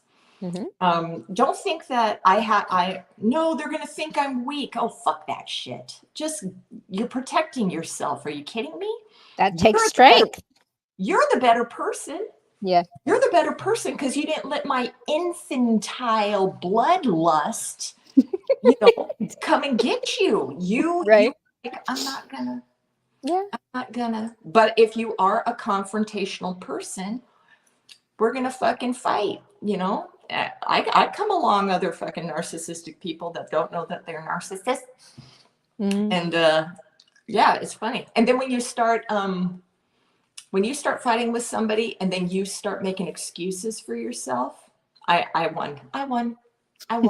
Because no, because I'm gonna attack you and then Mhm. you're gonna make excuses for your behavior. And I'm gonna be like, oh, I Mhm. win. I Yep. win. Yeah, So it's so funny. Hey Sarah, so there's a question in the chat. One of the people says, "Yeah, I may have ADD or some milder form of that. Besides writing things down, do you have any other advice for coping with ADHD?" I watched an ADHD specialist. It's so fucking funny. It's the whole thing could have been summed up in just one sentence. This whole fucking video I was watching, and it was get medicated. Mm. Great for people who can get medication. I don't have medical insurance, so I'm just like, I'm just gonna raw dog my fucking ADHD because I've had it since I fell out of the vajayjay. So it's like or whenever I got it as a child, right? But I'm Yeah. just like, oh, this is good for people who do take medication because they are able to focus. Mm.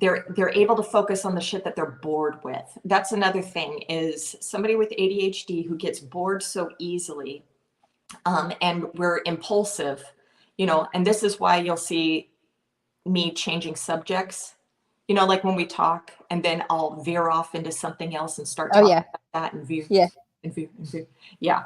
I And enjoy I enjoy the journey because I'm like, ooh, okay, yeah. No, I mean because you say things that get me thinking about other stuff. So I love the little random bits. yeah, and that's ADHD shit because Yeah. my brain cannot stay on topic. So I'm always going off here and there. I had to tell my psychotherapist, can you tell me to shut the fuck up? Can you tell me to, I'm paying this guy and I'm just like, if you just let me rant, you're never going to get the information that you need for my Right. diagnosis, and I don't want to pay out my asshole for another Yeah. fucking hour with you. Yeah. Um, and when I'm talking, I will forget what I'm talking about. So you'll see that too. And Yeah. then you'll also see somebody with ADHD kind of dissociate sometimes when you're talking to them. Their brain goes someplace else. And you're talking to them, and I'm almost looking straight through you, Hmm. and I'm not hearing a fucking word you're saying. And I'm just like, and I'm thinking about other shit because my brain won't shut up. And it's just like, rant, rant, rant, rant, rant. And then you're like, are you even listening? Are you even listening? And I'm like, what did you say? What did you say? And then you think Right. I don't care about you. You think I don't give a shit. And I'm just like, I can't stop my brain from going wherever the fuck it wants to go, man. So Yeah.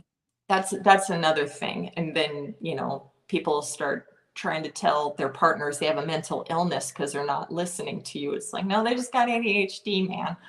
Mm. But there's books out there. There's lots of wonderful YouTube videos on ADHD as well. And I bought a book too, and it's sitting collecting dust on my bullshit. Um, on how to manage things. But, the best thing for me is definitely writing things down. So like when I'm talking to you and I feel like, and you're talking Hmm. and I'm like, oh, okay, I want to talk. Because if I don't write it down, it's gone. It's gone like a Mm. whiff of smoke and I Really? won't remember shit. So I'm like, oh, okay, I got to write down a keyword, I got to write Yeah. some. To bring it back. hmm And it's Huh. really hard when you're in a relationship with somebody like me with this, because you might tell me things that are important to you and I might not remember. And then you think I don't care about you. Mm. And that sucks. So I think my ex-partner, he might have had ADHD as well. He used to keep a list of all my favorite things or whatever in his phone, Yeah. and dates and special things or whatever. That's And sweet. yeah, and one time he's like, "What's my favorite number?" And I'm like, I don't know. I don't remember. Right. And I felt like I was being, and he thought I didn't give a shit about him because I didn't Oh. remember this little thing. And it's like, my brain just does not absorb information unless I'm studying it all the time. So I study myself all the time. So I'm a guru on my mental disorder, and I'm learning new things about myself every day. And I bring it to you guys. It's like, oh my God, I did this fucking thing. And Yeah. I know that I did the thing. And here's the thing I did. And then I researched it. And this is fucking what, our brains do and everything. And that's really exciting for me, even finding fuck ups that I do, it's like, oh, I did this bad thing. And I didn't realize, the domino effect that it was going to have, Yeah. or Yeah. what, or like, you also don't want to tell narcissistic people secrets, because it's almost like I'm choking. It's like, I gotta fucking say something. I gotta say something.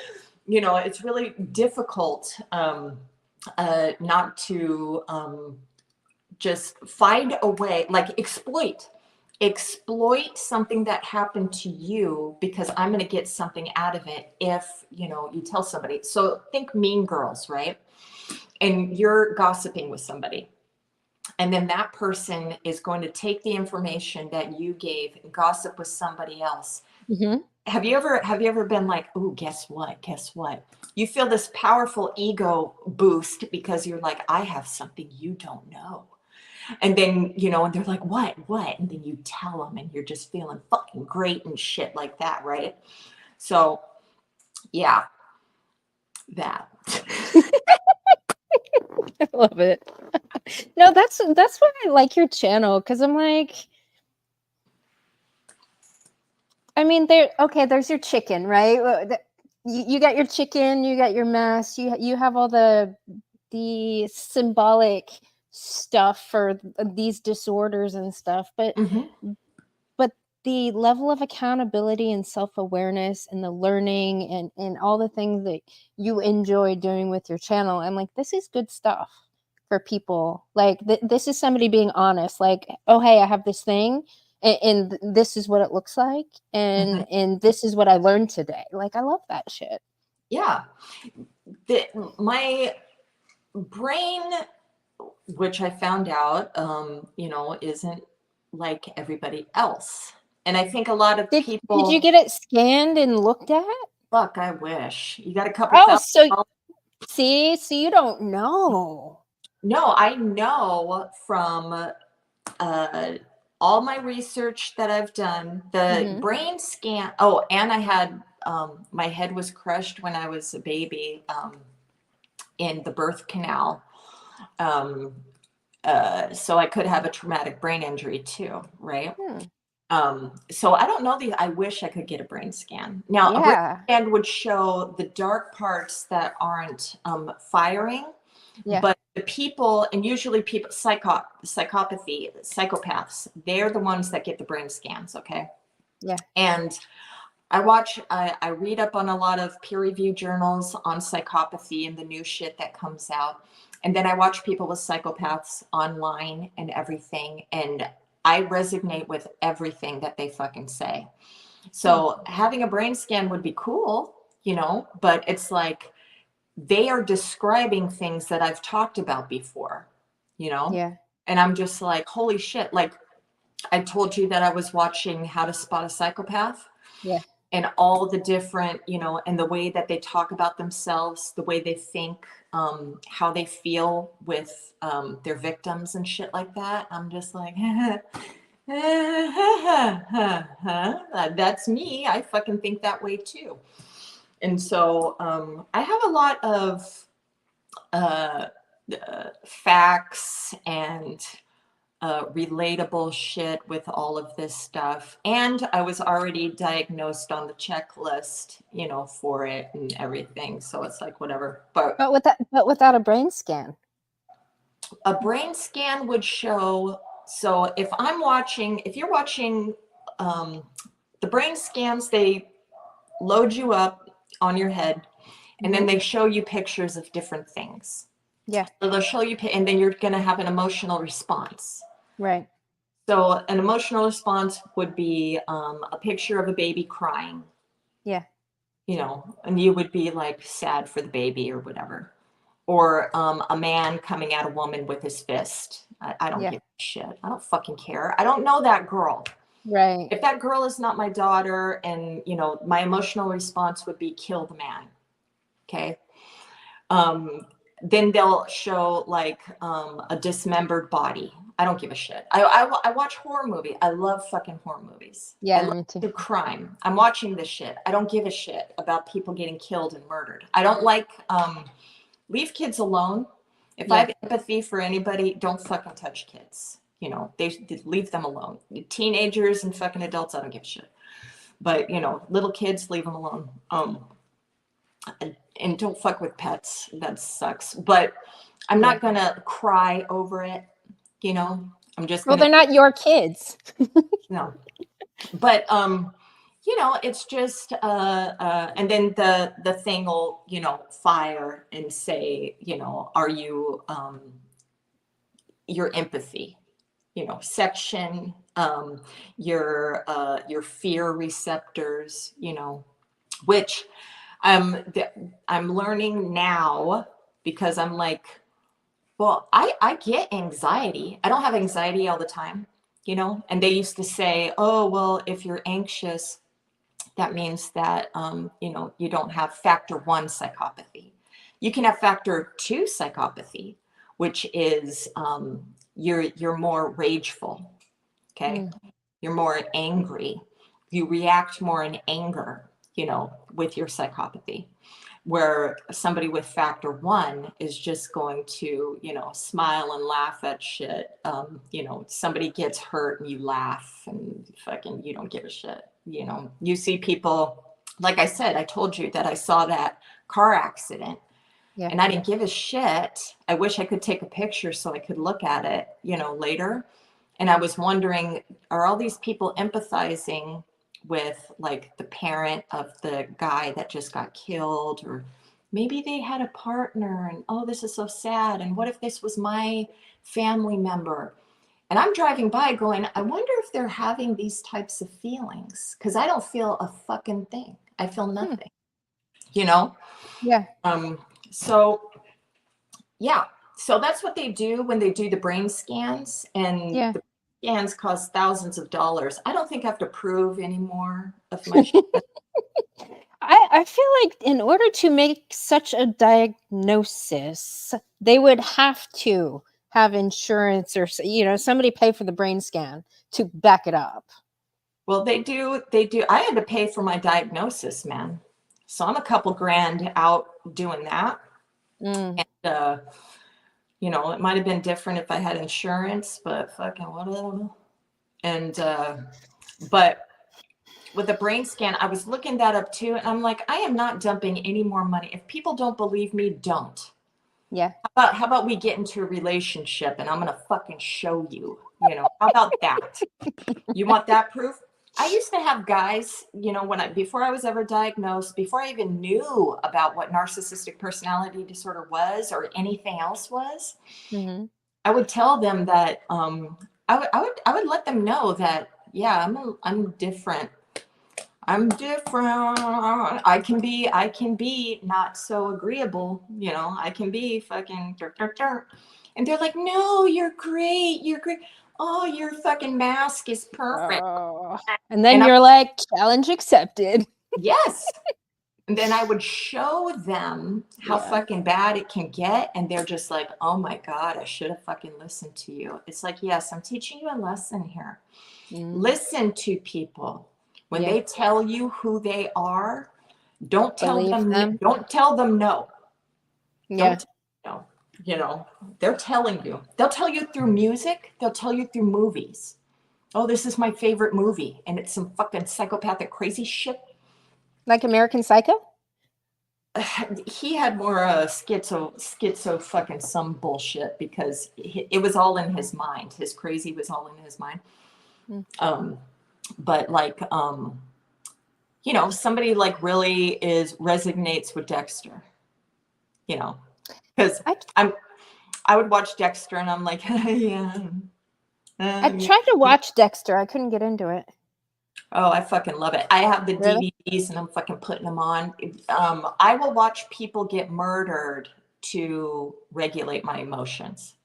So if I'm feeling like dysregulated or upset or something, I would say I need to watch somebody get murdered. I need to watch somebody kill themselves or get killed. Excuse me. Yeah. And then I would watch it and I'm just happy. I'm happy. Yay. Oh, that's fucked up. Yeah. I'm telling you. So, don't want to watch a rom-com with me. I'm going to be like, that's bullshit. That's a fucking lie. That's a fucking bullshit. Yeah. Somebody in the chat said narcissists are great for character development.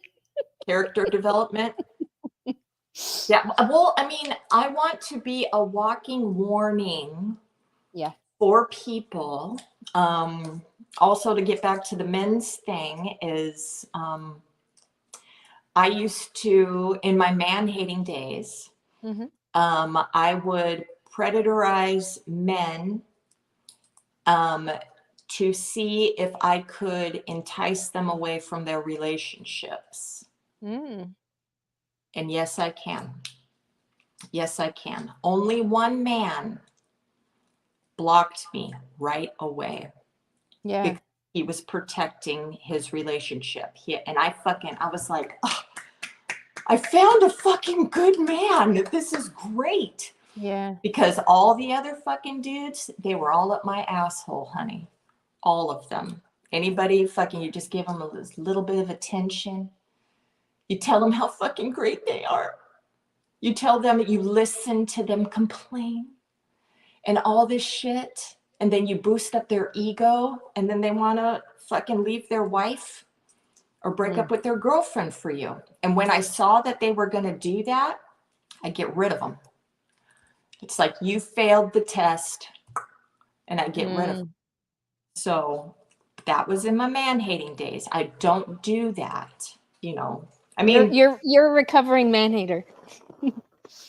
Well, everybody sucks in their own way, but Mhm. but I'm not trying to harm somebody on purpose unless you come after me. Mhm. There's going to be hell to pay. And when I'm feeling very aggressive, I will bait people online, which they can ignore me. They can ignore me.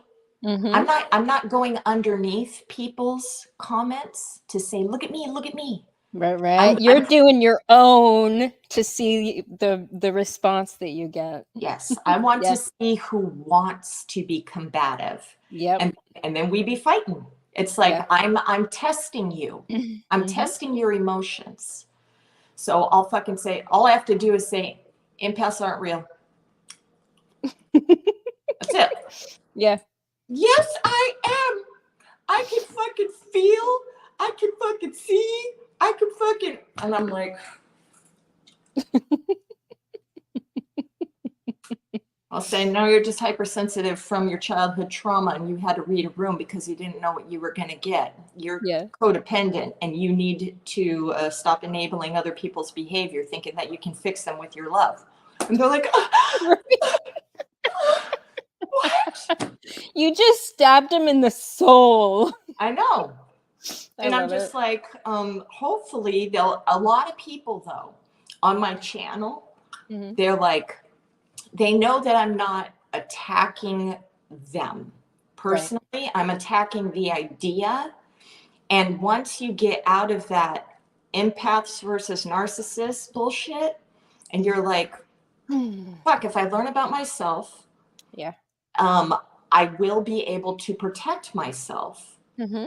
from future fucked up events. And Yeah. that's what I want, is like, how about instead of talking shit about me, you work on your fucking self? How about Yeah. that? Yeah. How about you learn about the red flags and why don't and then I'm gonna tell you why I do the shit I do.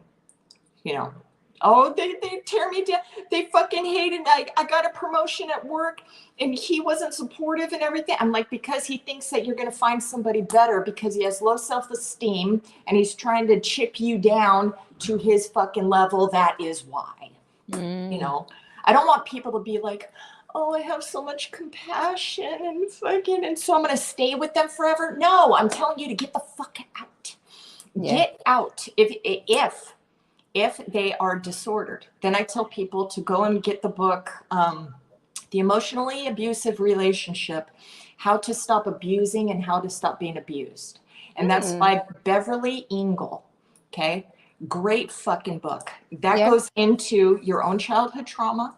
Mhm. It goes into why you attract these types of people or keep them in your lives, after the honeymoon stage or love bombing, right? Yeah. Yeah. Yeah. And it gives you your power back.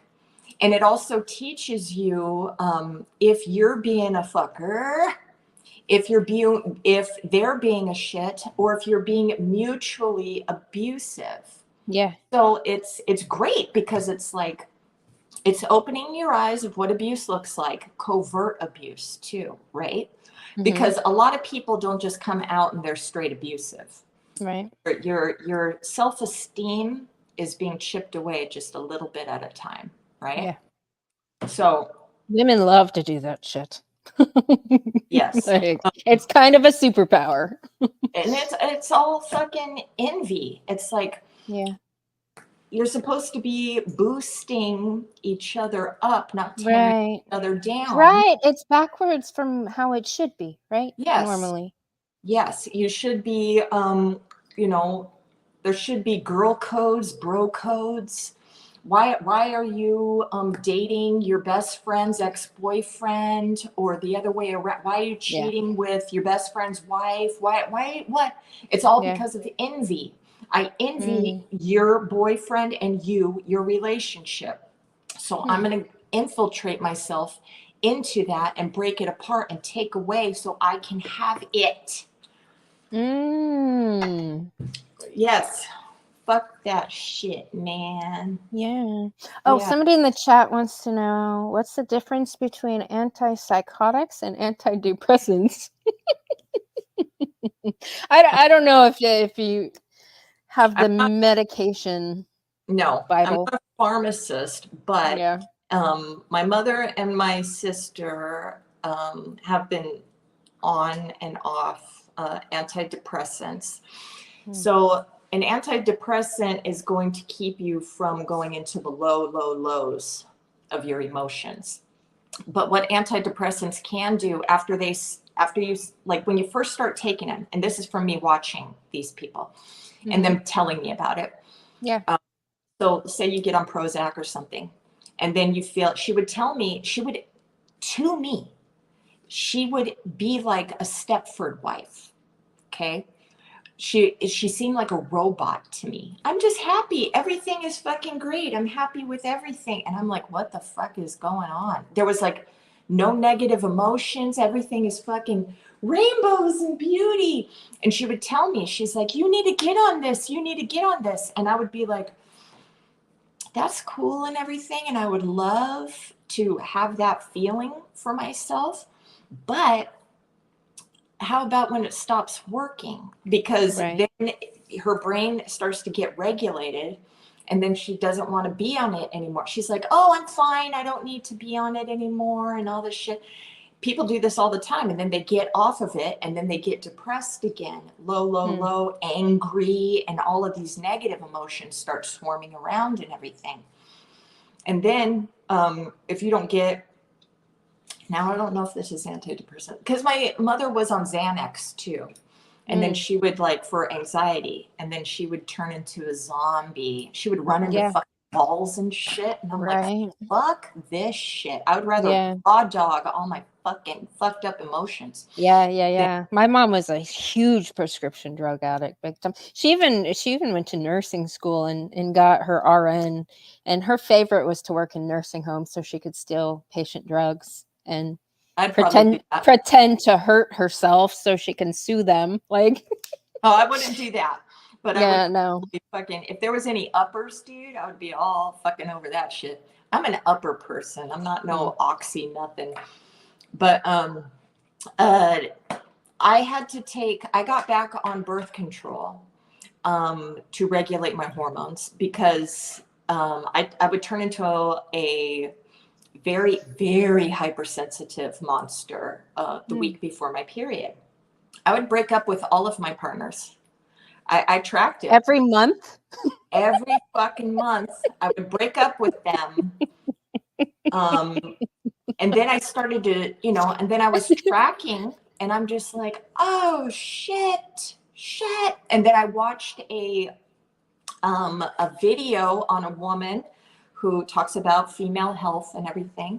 And she was discussing, and I think men should track their women's cycle because, and not throw it in their face or use it against them, but just to know that, okay, during this time, we don't discuss big issues. During this time, she's gonna have water weight gain. She's gonna feel ugly.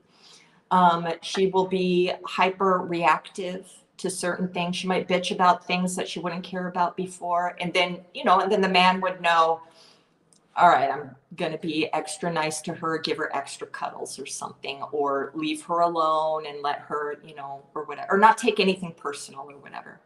Yeah. Then when we have our period, 2 days after having our period is when we're more agreeable and everything's cool. This is when you can bring different issues to us and we'll, want to talk about things. Then the week after that is when we're horny as fuck. And this is when we're ovulating and we want to get it on. And, we're happy and we're so in love with you and everything is fucking great. And the world is bright and shiny and bleh. And then the next week comes around and then we turn into the monster again. And so it just keeps going, around like that. And so when I saw this, I was like, fuck, I need to get on the pill.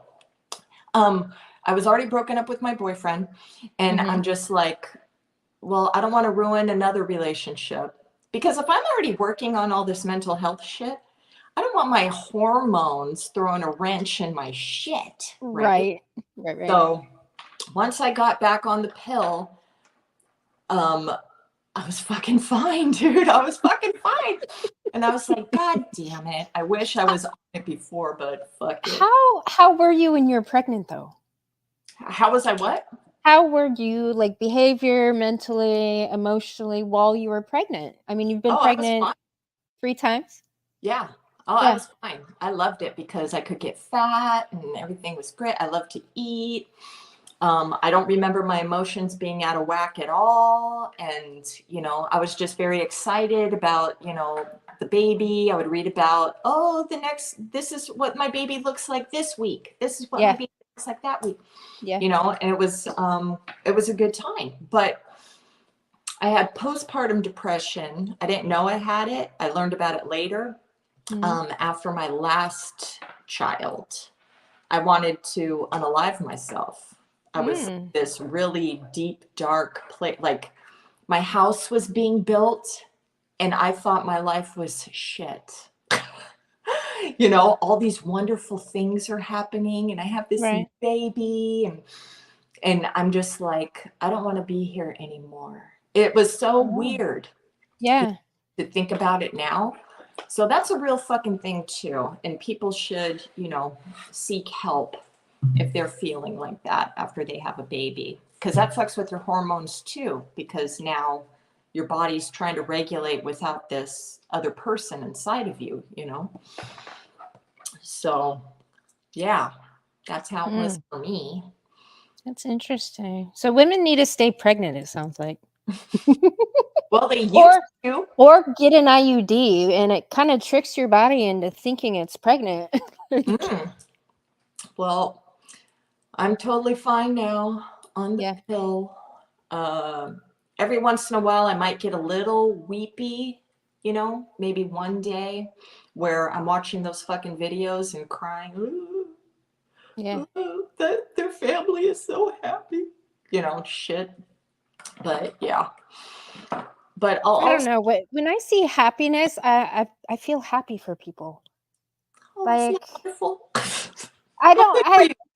well, I don't understand, like, the envy thing, or, like, no, there has to be. Is there anybody, like your kids or people you care about, that are enjoying happiness that you also feel happy for, or it's nobody? Well, remember how I said that my happy and joy meter is just boop, boop, right? Yeah, yeah, So if something is happening with my kid and they're like, "Oh, I got a promotion," I'm like, fuck yeah," and then I hang yeah, up. I go on with my day. yeah, Good, good for them. But I'm not riding that wave for them or anything like that. I'm just like, "Oh, good, yay," and that's it. Or I no. can't contain it. It's not there. I'm not withholding excitement from you. It's not there, you know. I don't know if it's supposed to stay there though. Well, I mean, it's gone in a second. So Oh. you might be like, "Oh, let's plan a party for you. Let's celebrate. Let's this, that, and the other thing." I don't have that feeling, you know. Mm, I'm just like, it's just, good for you. And then I go on with my fucking life. yeah. Um, one episode in the How to Spot a Psychopath, this reminded me of that, is a kid who was, and I say a kid, he was probably 22 or something, but he was a huge self-loather and he was depressed and empty. And he was just, and he envied other people and he was bullied throughout his life and everything like that. And so he really hated people happy because he wanted that. So that's envy. He Yeah. envied their happiness. So he fell in love, because it was a fantasy with this girl at the gym. Hmm. And because he couldn't have her, he killed her Mm. because she was in a happy relationship with her boyfriend. He killed the boyfriend and shot her, but she ended up in a wheelchair. Mm. But yeah, that's envy. I envy the happiness of others because I can't attain it for myself.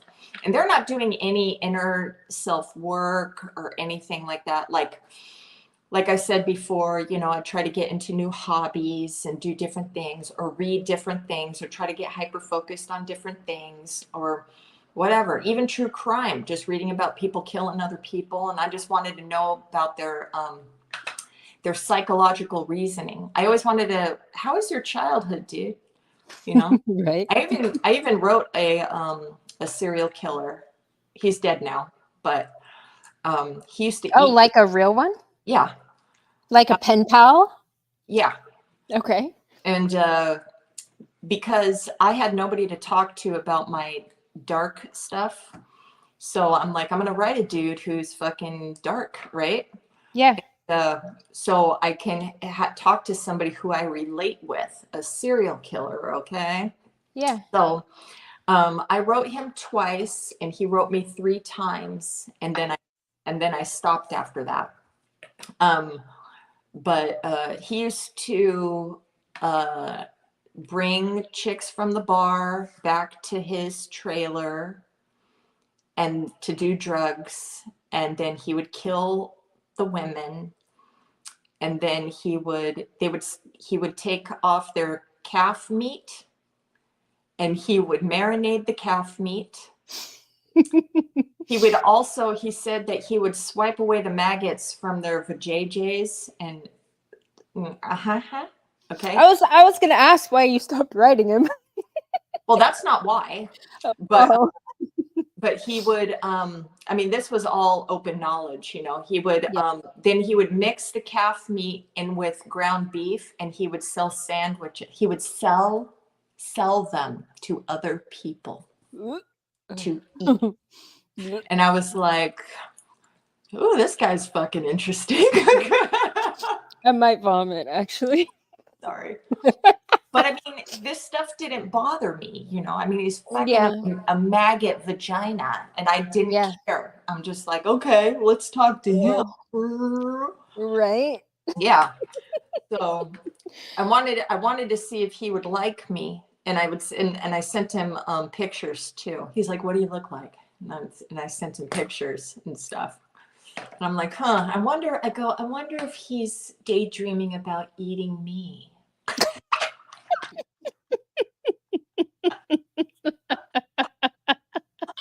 Oh, that is so gnarly. I know. I know. Chat asked if you're a fan of Dexter. Yeah, she did say that she was earlier. Yes. I'm a fan of Dexter, and the way just the way that, you know, he masks up and, you know, acting normal. It's like, oh, just like, you know, when he opens up his box of donuts and they're empty, he's like, empty, just empty inside, just like me.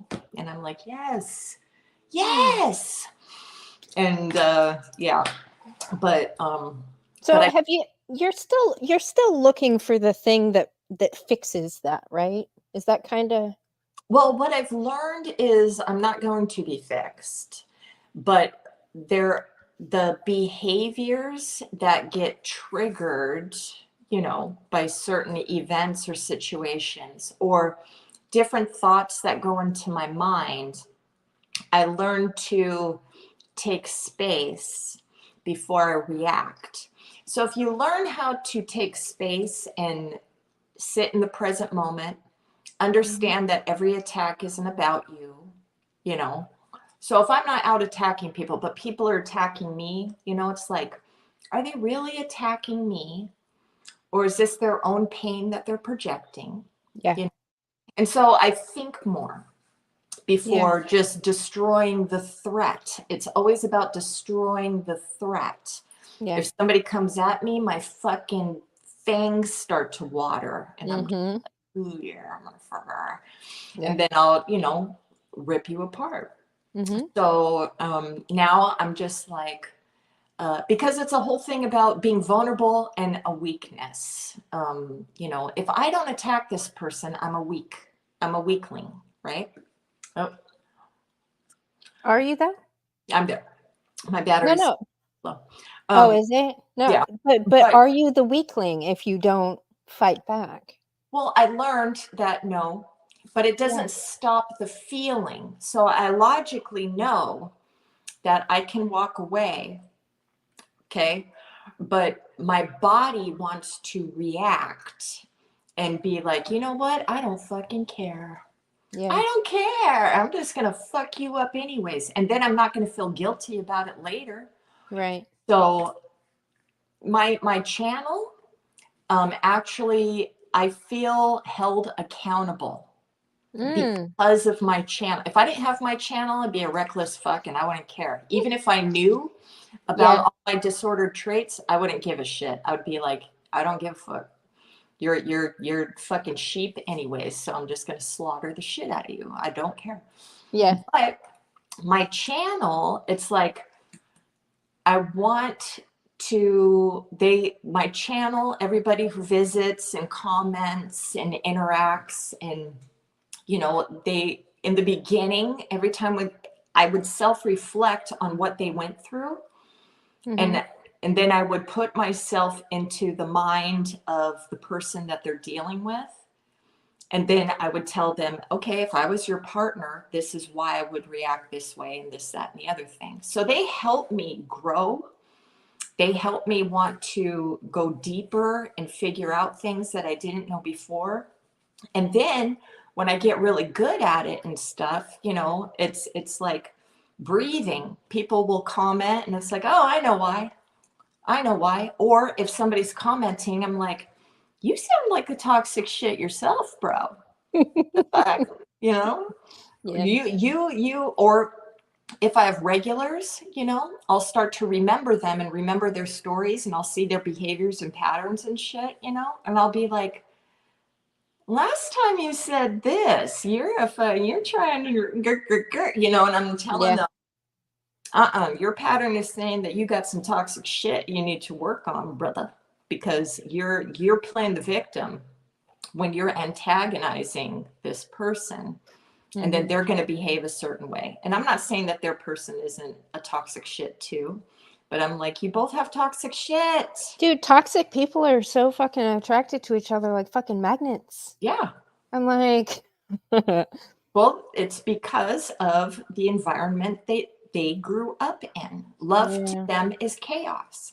If they don't Yeah. have chaos, or if they don't have somebody who's running away from love, or somebody who's not giving them love, they want to fix their childhood through their partner. So Right. they're going to stay with or get attached to somebody who isn't giving me what a regular human being deserves. And I've talked to a lot of men who were with a toxic person, with a good person, and then with a toxic person. Women too, but Yeah. uh, a man I would say, well, you had Betty Crocker, dude, and you fucking shit her away Yeah. because she was giving you unconditional love. You didn't have to prove your love to her. She wasn't demanding. She wasn't on your jock all the time and telling you that you're a fucking bad guy all the time. You didn't, she wasn't creating all of this PTSD responses in you. So you didn't think it was love. She's not causing Mm. me emotional distress, so it's not love. Right. And Right. so you get rid of the good girl, Yeah. and then you go towards the woman that you have to chase for love and shit like that. Chase. No, see me. I'm a good person. See me. And basically, it's your inner child is saying, see me, to somebody who is presenting as your toxic parent.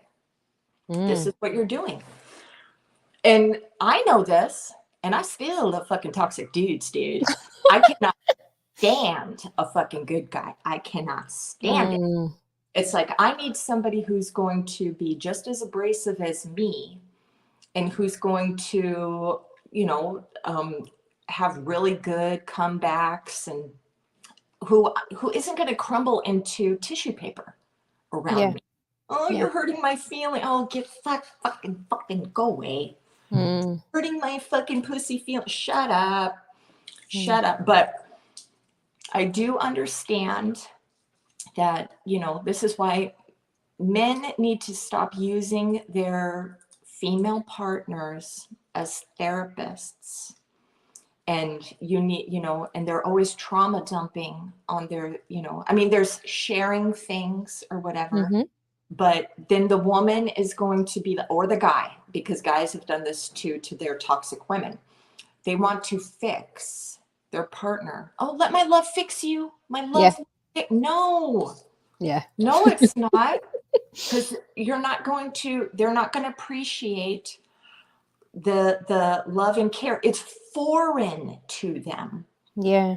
I never believe, my love language is acts of service. Mm-hmm. I don't do for me, and I'll think, oh, okay, good. You're taking care of my needs. I love Yeah. that. Thank you. Give me words of affirmation every once in a while. I don't need it constant. Ooh, The this. constant thing is so fucking annoying. Yeah, I don't like need that. the people that have been trained to do this for women when they do mediocre shit, like, and see, that's when I see that, I see a male feminist that has been trained to be a seal clapper, like, oh my god, you did an adult thing, oh my god, slay queen slay, Well, like that, of I've that's heard weird. a lot of women fucking say that about men as well. About, I'm not your mommy. I'm not your mom, because but then they are enablers. Mm, So men and women are enabling toxic behavior. You know, yes. it's like they're lazy. This is automatic. This is normal. Everybody gets lazy in the relationship. You know, you stop working to grow the Mhm. relationship. It's like, oh, this is it. I come home from work, you make dinner, I sit down on the couch and we eat dinner together, or we watch a show and go to bed, and it's just cycle. Oh, Yeah, yeah, yeah. instead of actually, becoming intimate with each other, and bonding and doing pair bonding things together, challenging things together as a Yeah, team. yeah, yeah. Yeah. So when you're not doing that, it's like, then you have these roles that you put each other in, and then you get fucking annoyed with each other all the time. And then you're only looking for the negative in each other all the time. You're never fucking grateful. Nothing. I think people should clap their hands for the mediocre shit that they do, because just like I said, when my husband was happy that I fucking vacuumed, I felt great. Thank you. Thank you for seeing.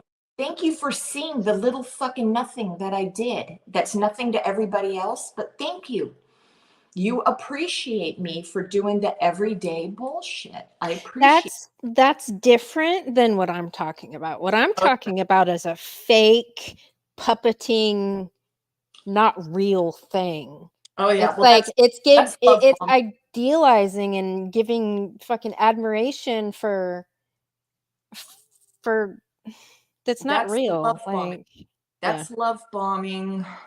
Fake admiration is love bombing. Yes. That's, Yeah. oh, I'm your cheerleader for Yeah. every little fucking thing that you do. And it's Yeah. like, can you take a break, puppy? I Yeah. used to call, I'm like, oh, yeah, you're a little fucking bunny. You're this little, I'm so cute. Look at me. Will you fucking knock it off? But I see that in male feminists, ones that have been indoctrinated in their actual masculinity has been so suppressed that they have to almost behave like women in Yes. order to not get attacked. Well, this is Like, what was hilarious, that I saw, because you know how you see the ripple effect, right? mhm, So you see women wanting to emasculate men down to their level. Like, I want you to stop being so masculine, don't have testosterone. Men have testosterone. Sorry, bitches. yeah, And, and then bring it back down. They want them to have man boobs and fucking all this estrogen and shit, and just be yeah. the, Why? Yeah, it's whatever you want, honey. Why? And then they fucking got that. Yeah. And then they cheat on them with the masculine man. Right. Or they get rid of the good man and then they go to the toxic dude. Right. And it's like, what the fuck, dude? And then you have all the, you know, the very masculine women. I don't need a man. I don't need a man. It's like, good, more for me, bitches. This is what I see online. I don't need. I go, good, because I want a fucking man in my life. I want, he can be my little spoon and I can, I like that, Yeah. Um, and and women are just tossing men aside, and I'm like, good, then I'll have more to pick from. Right. Get rid of them. But what I don't like is men are going to think that everybody is shit. And I know that there's some people out there that would be like, because I thought about this myself, so I'm projecting, but Yeah. well, you're a narcissist with antisocial, but I'm working harder than the regular average bitch out there that's doing nothing. So I'm the fucking prize. Yes, that's my grandiosity. I'm the fucking prize. So throw away all these men. Throw them away, because I'm going to scoop them all up, man. I'm going to scoop them up. More for fucking me. So, yeah. That's it, if you want to toss away fucking everybody, you go right the fuck ahead. Mm. I do care, because it's sad seeing everybody just throw away each other. Yeah. What I've read is that we need other humans. I also have schizoid traits, and my schizoid traits are, I don't need a partner. Okay. So a lot of narcissistic people, they do need partners, and you will see them monkey branching into other relationships. They can't be alone. So they're always grooming somebody else before they ditch one relationship and get to another. I did that when I was younger, but I am cool with being alone. But what I read is normal humans, they do need companionship.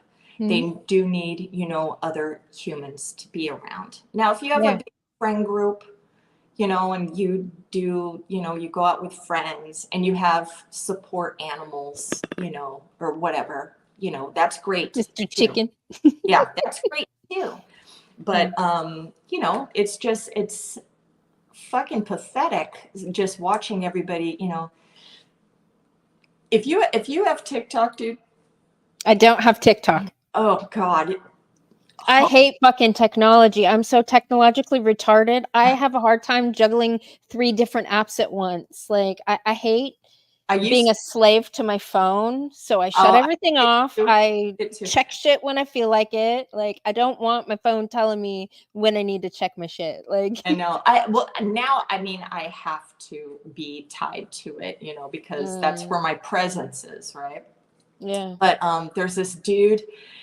Oh my God, you would love him. It's called Ho Math. Ho Math. HOE_math.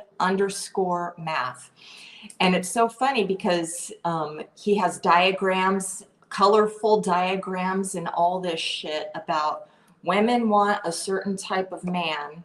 They say they want a certain type of man, but the man has to have all these different traits and everything before you actually want the man. Right. Or you want a man who's in 10, but you're a fucking 5, and you think that you can get him, and he wants this type of burper. It's so funny, all the different graphs. He's fucking hilarious. Anyways, I love fucking watching. It's so funny because this one young woman, she was like, you're going to pay for my meal, which is cool or whatever, but you're going to pay for my meal because I spend thousands of dollars in makeup and all this shit. Drizzle. Have you seen that? Oh, yeah, I like the sprinkle lady. She's hilarious. Okay, I fucking can't stand that bitch. I love the drizzle stuff because they are making fun of her so bad. I know it's satire, but it's the thing with satire is some men are going to believe that.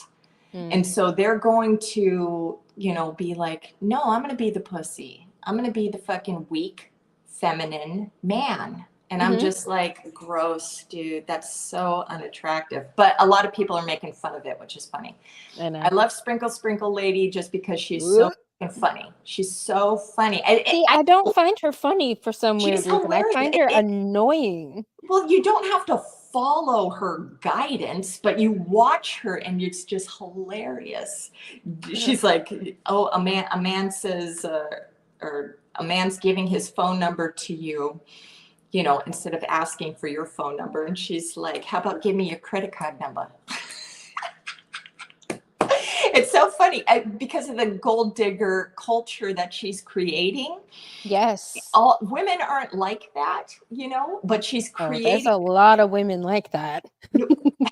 Dude, it's not real. There's so many women out there. It's so unrealistic to think that a man's going to pay your bills and he don't know you. You know who Right. pays your bills? Your husband. Yes. You want to do Right. the traditional thing, not your fucking boyfriend. It's fucking Right. hilarious. Or a Yeah. stranger. Yeah. And another thing is when you go on first dates, let's go get a cheeseburger. I'm not going to sit through a fucking 5-course meal with your fucking ass and not like you. Right. Also, I FaceTime people before I go out with them because I'm going to get to know you. We're going to FaceTime for hours, dude. And I'm going to get to fucking know you. And if I want to be in your company, because if I don't, you're gone. You're gone. Mm. I'm not dealing with that shit. But I'm also I have never gone out on a date with any of my partners ever until we were already in a relationship. Then we went out on a date because I'm the predator. So I go after my men, and then I'm like, everybody's like, oh my God, don't go to their house and everything. But because of me, I go towards things that are fearful for others. Mhm. I'm like, no, we're going to go and hang out all fucking day, bro. I'll go to your house and we're going to fucking hang out and I'm going to get to know you because I'm going to watch you and I'm going to critique you and I'm going to see the things you say if you contradict yourself and I'm going to fucking everything. And then if I like you, you will never find me ever saying, what are we? No, it's like, you're mine, period. And if you don't want to be mine, because Mhm. I'm choosing you, you should be grateful, fucko. And Mm. if he doesn't want to, I never had a man tell me no. But if a man was like, no, I want to do a situationship with you and blah, and I'll be like, no, bye, bye, bye, later. No. Yeah. You give me what I want, and if you don't, then I'm gone. And this is just a relationship, which means you're not going to entertain other fucking women. If I'm going to put my time into you, then your time is mine. You understand? And if you Yeah. don't like that, fuck off.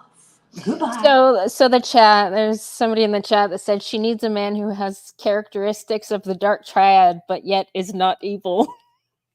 Yeah, that's another thing that I really like, and is you want a dark man, Mhm.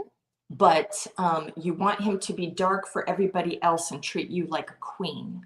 So it's the ride or die guy, the guy Mhm. who is like, you are my partner in crime, Mhm. and he's going to take care of you. You're going to take care of him, and fuck the world. That's what they're saying. The only thing is if you get a disordered man, he's going to fuck you over too. Disordered woman too. They're going to fuck you over because they can't stop all their triggers and tics and hypersensitivities and their dysregulated feelings and everything. So you're not going to get that unless you Mm. have two toxic people. So you're going to want, because then you're going to punish each other if they fall Mhm. out of line. If Right. my guy is doing something I don't like, I'm going to fucking punish him. And then he's going to fall back in line. And if I do something wrong, he's going to punish me. So you're going to be in a toxic relationship. You want dark triad? You better be dark as fuck too, my lady. You know? Yeah. Then you'll have your match made in hell. But I love that shit, girl. So, I love it. I love chaos. But just don't disrespect me. You know, Mm-hmm. I like, you know, you can get your crazy on or whatever, and we can drink and have a good time and laugh and, you know, talk shit to each other and stuff like that. But if you're going to go outside of the relationship, God help you. Yeah. God help you. Right. I I, don't know. I like peace myself. everybody I don't wants like chaos, man. everybody wants peace. Yeah. Everybody says, I want peace when they start dating somebody. I want peace. It's like you have to bring peace inside of yourself so that will come outside. So if there is somebody, because you are going to have little fights and arguments. Yeah. People think I want peace. Oh, when a guy says that, I want peace, it means, oh, you want me to walk on eggshells around you and never bring fucking nothing up, and you can be a Oh, piece of no, shit, no, but I no. can't. Oh, No, yes. those people, Motherfucking yes. there's going to be disagreements no matter what. They want the bitch to walk on eggshells. Yes, they do. And it's like, no, no, no, no, no. They don't understand that there are going to be arguments, but both of you have to be in a place to repair it in a healthy way. Mm-hmm. And we don't know how to communicate. Remember, men and women don't know how to communicate. Right. So they're going, one or the other is going to blame the other for not bringing peace, which means I want you to enable my behavior. I want you to take my shit and say nothing. And then you're going to create peace for me. And then you know what they're going to do? They're going to go out and get chaos. They're going to go and fuck chaos. They don't want the good girl. They don't want the good guy. They want the chaotic person that gives them butterflies, which is a PTSD response. So there you go. So we've been doing this for 4 hours. I know. This has been so great. I loved it.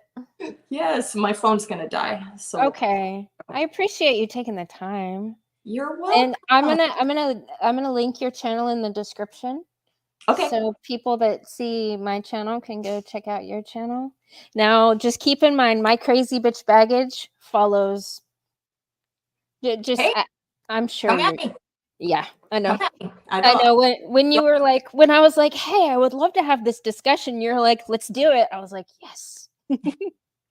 Well, like I said, I see it from both sides. So, you know, people can come at me if they want, but I understand, you know, both sides of the thing. So, you know, and we're all fighting an inner battle, and we're projecting all of that shit on the outside. So, you know, if you're lovely ladies think that they're not going to take responsibility on my channel, they might want to stay away, because I'm going to put a mirror up to everyone. Nobody is safe. That's what they hate about me the most, because I literally reflect when they start attacking me. I'm like, oh, this is what you're doing. Exactly. And they fucking hate it. They want to cancel it. Well, they also want you to understand where they're coming from, their side. And I don't care. I don't care. I don't give a flying fuck. Yeah. I care not for these crazy bitches on my list. Yeah. Like, well, they can go cry to somebody else. Well, like I said, I see both points. Yeah. And, you know, and I'm not going to, you know, if they think, oh, I want her to be on my side. No, I don't do that. Yeah. I don't do sides either. Oh, I get a lot of shit for not picking sides. I'm like, I don't do that. It's me against the crazy bitches. Like, if you're sane and honest, I'm on your side. If you're a fucking liar, if you're an abuser, if you're a predator, if you literally get off on hurting people, if you're a fucking radical feminist cult member, if you're in the psychology field abusing your power and authority, you're them. It's me versus you. Like, well, and I can smell that stuff. So yeah, I know you can. Yeah.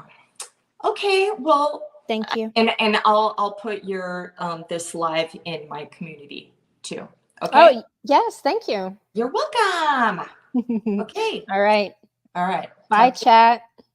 Bye. Oh, that was fun. Hello, chat.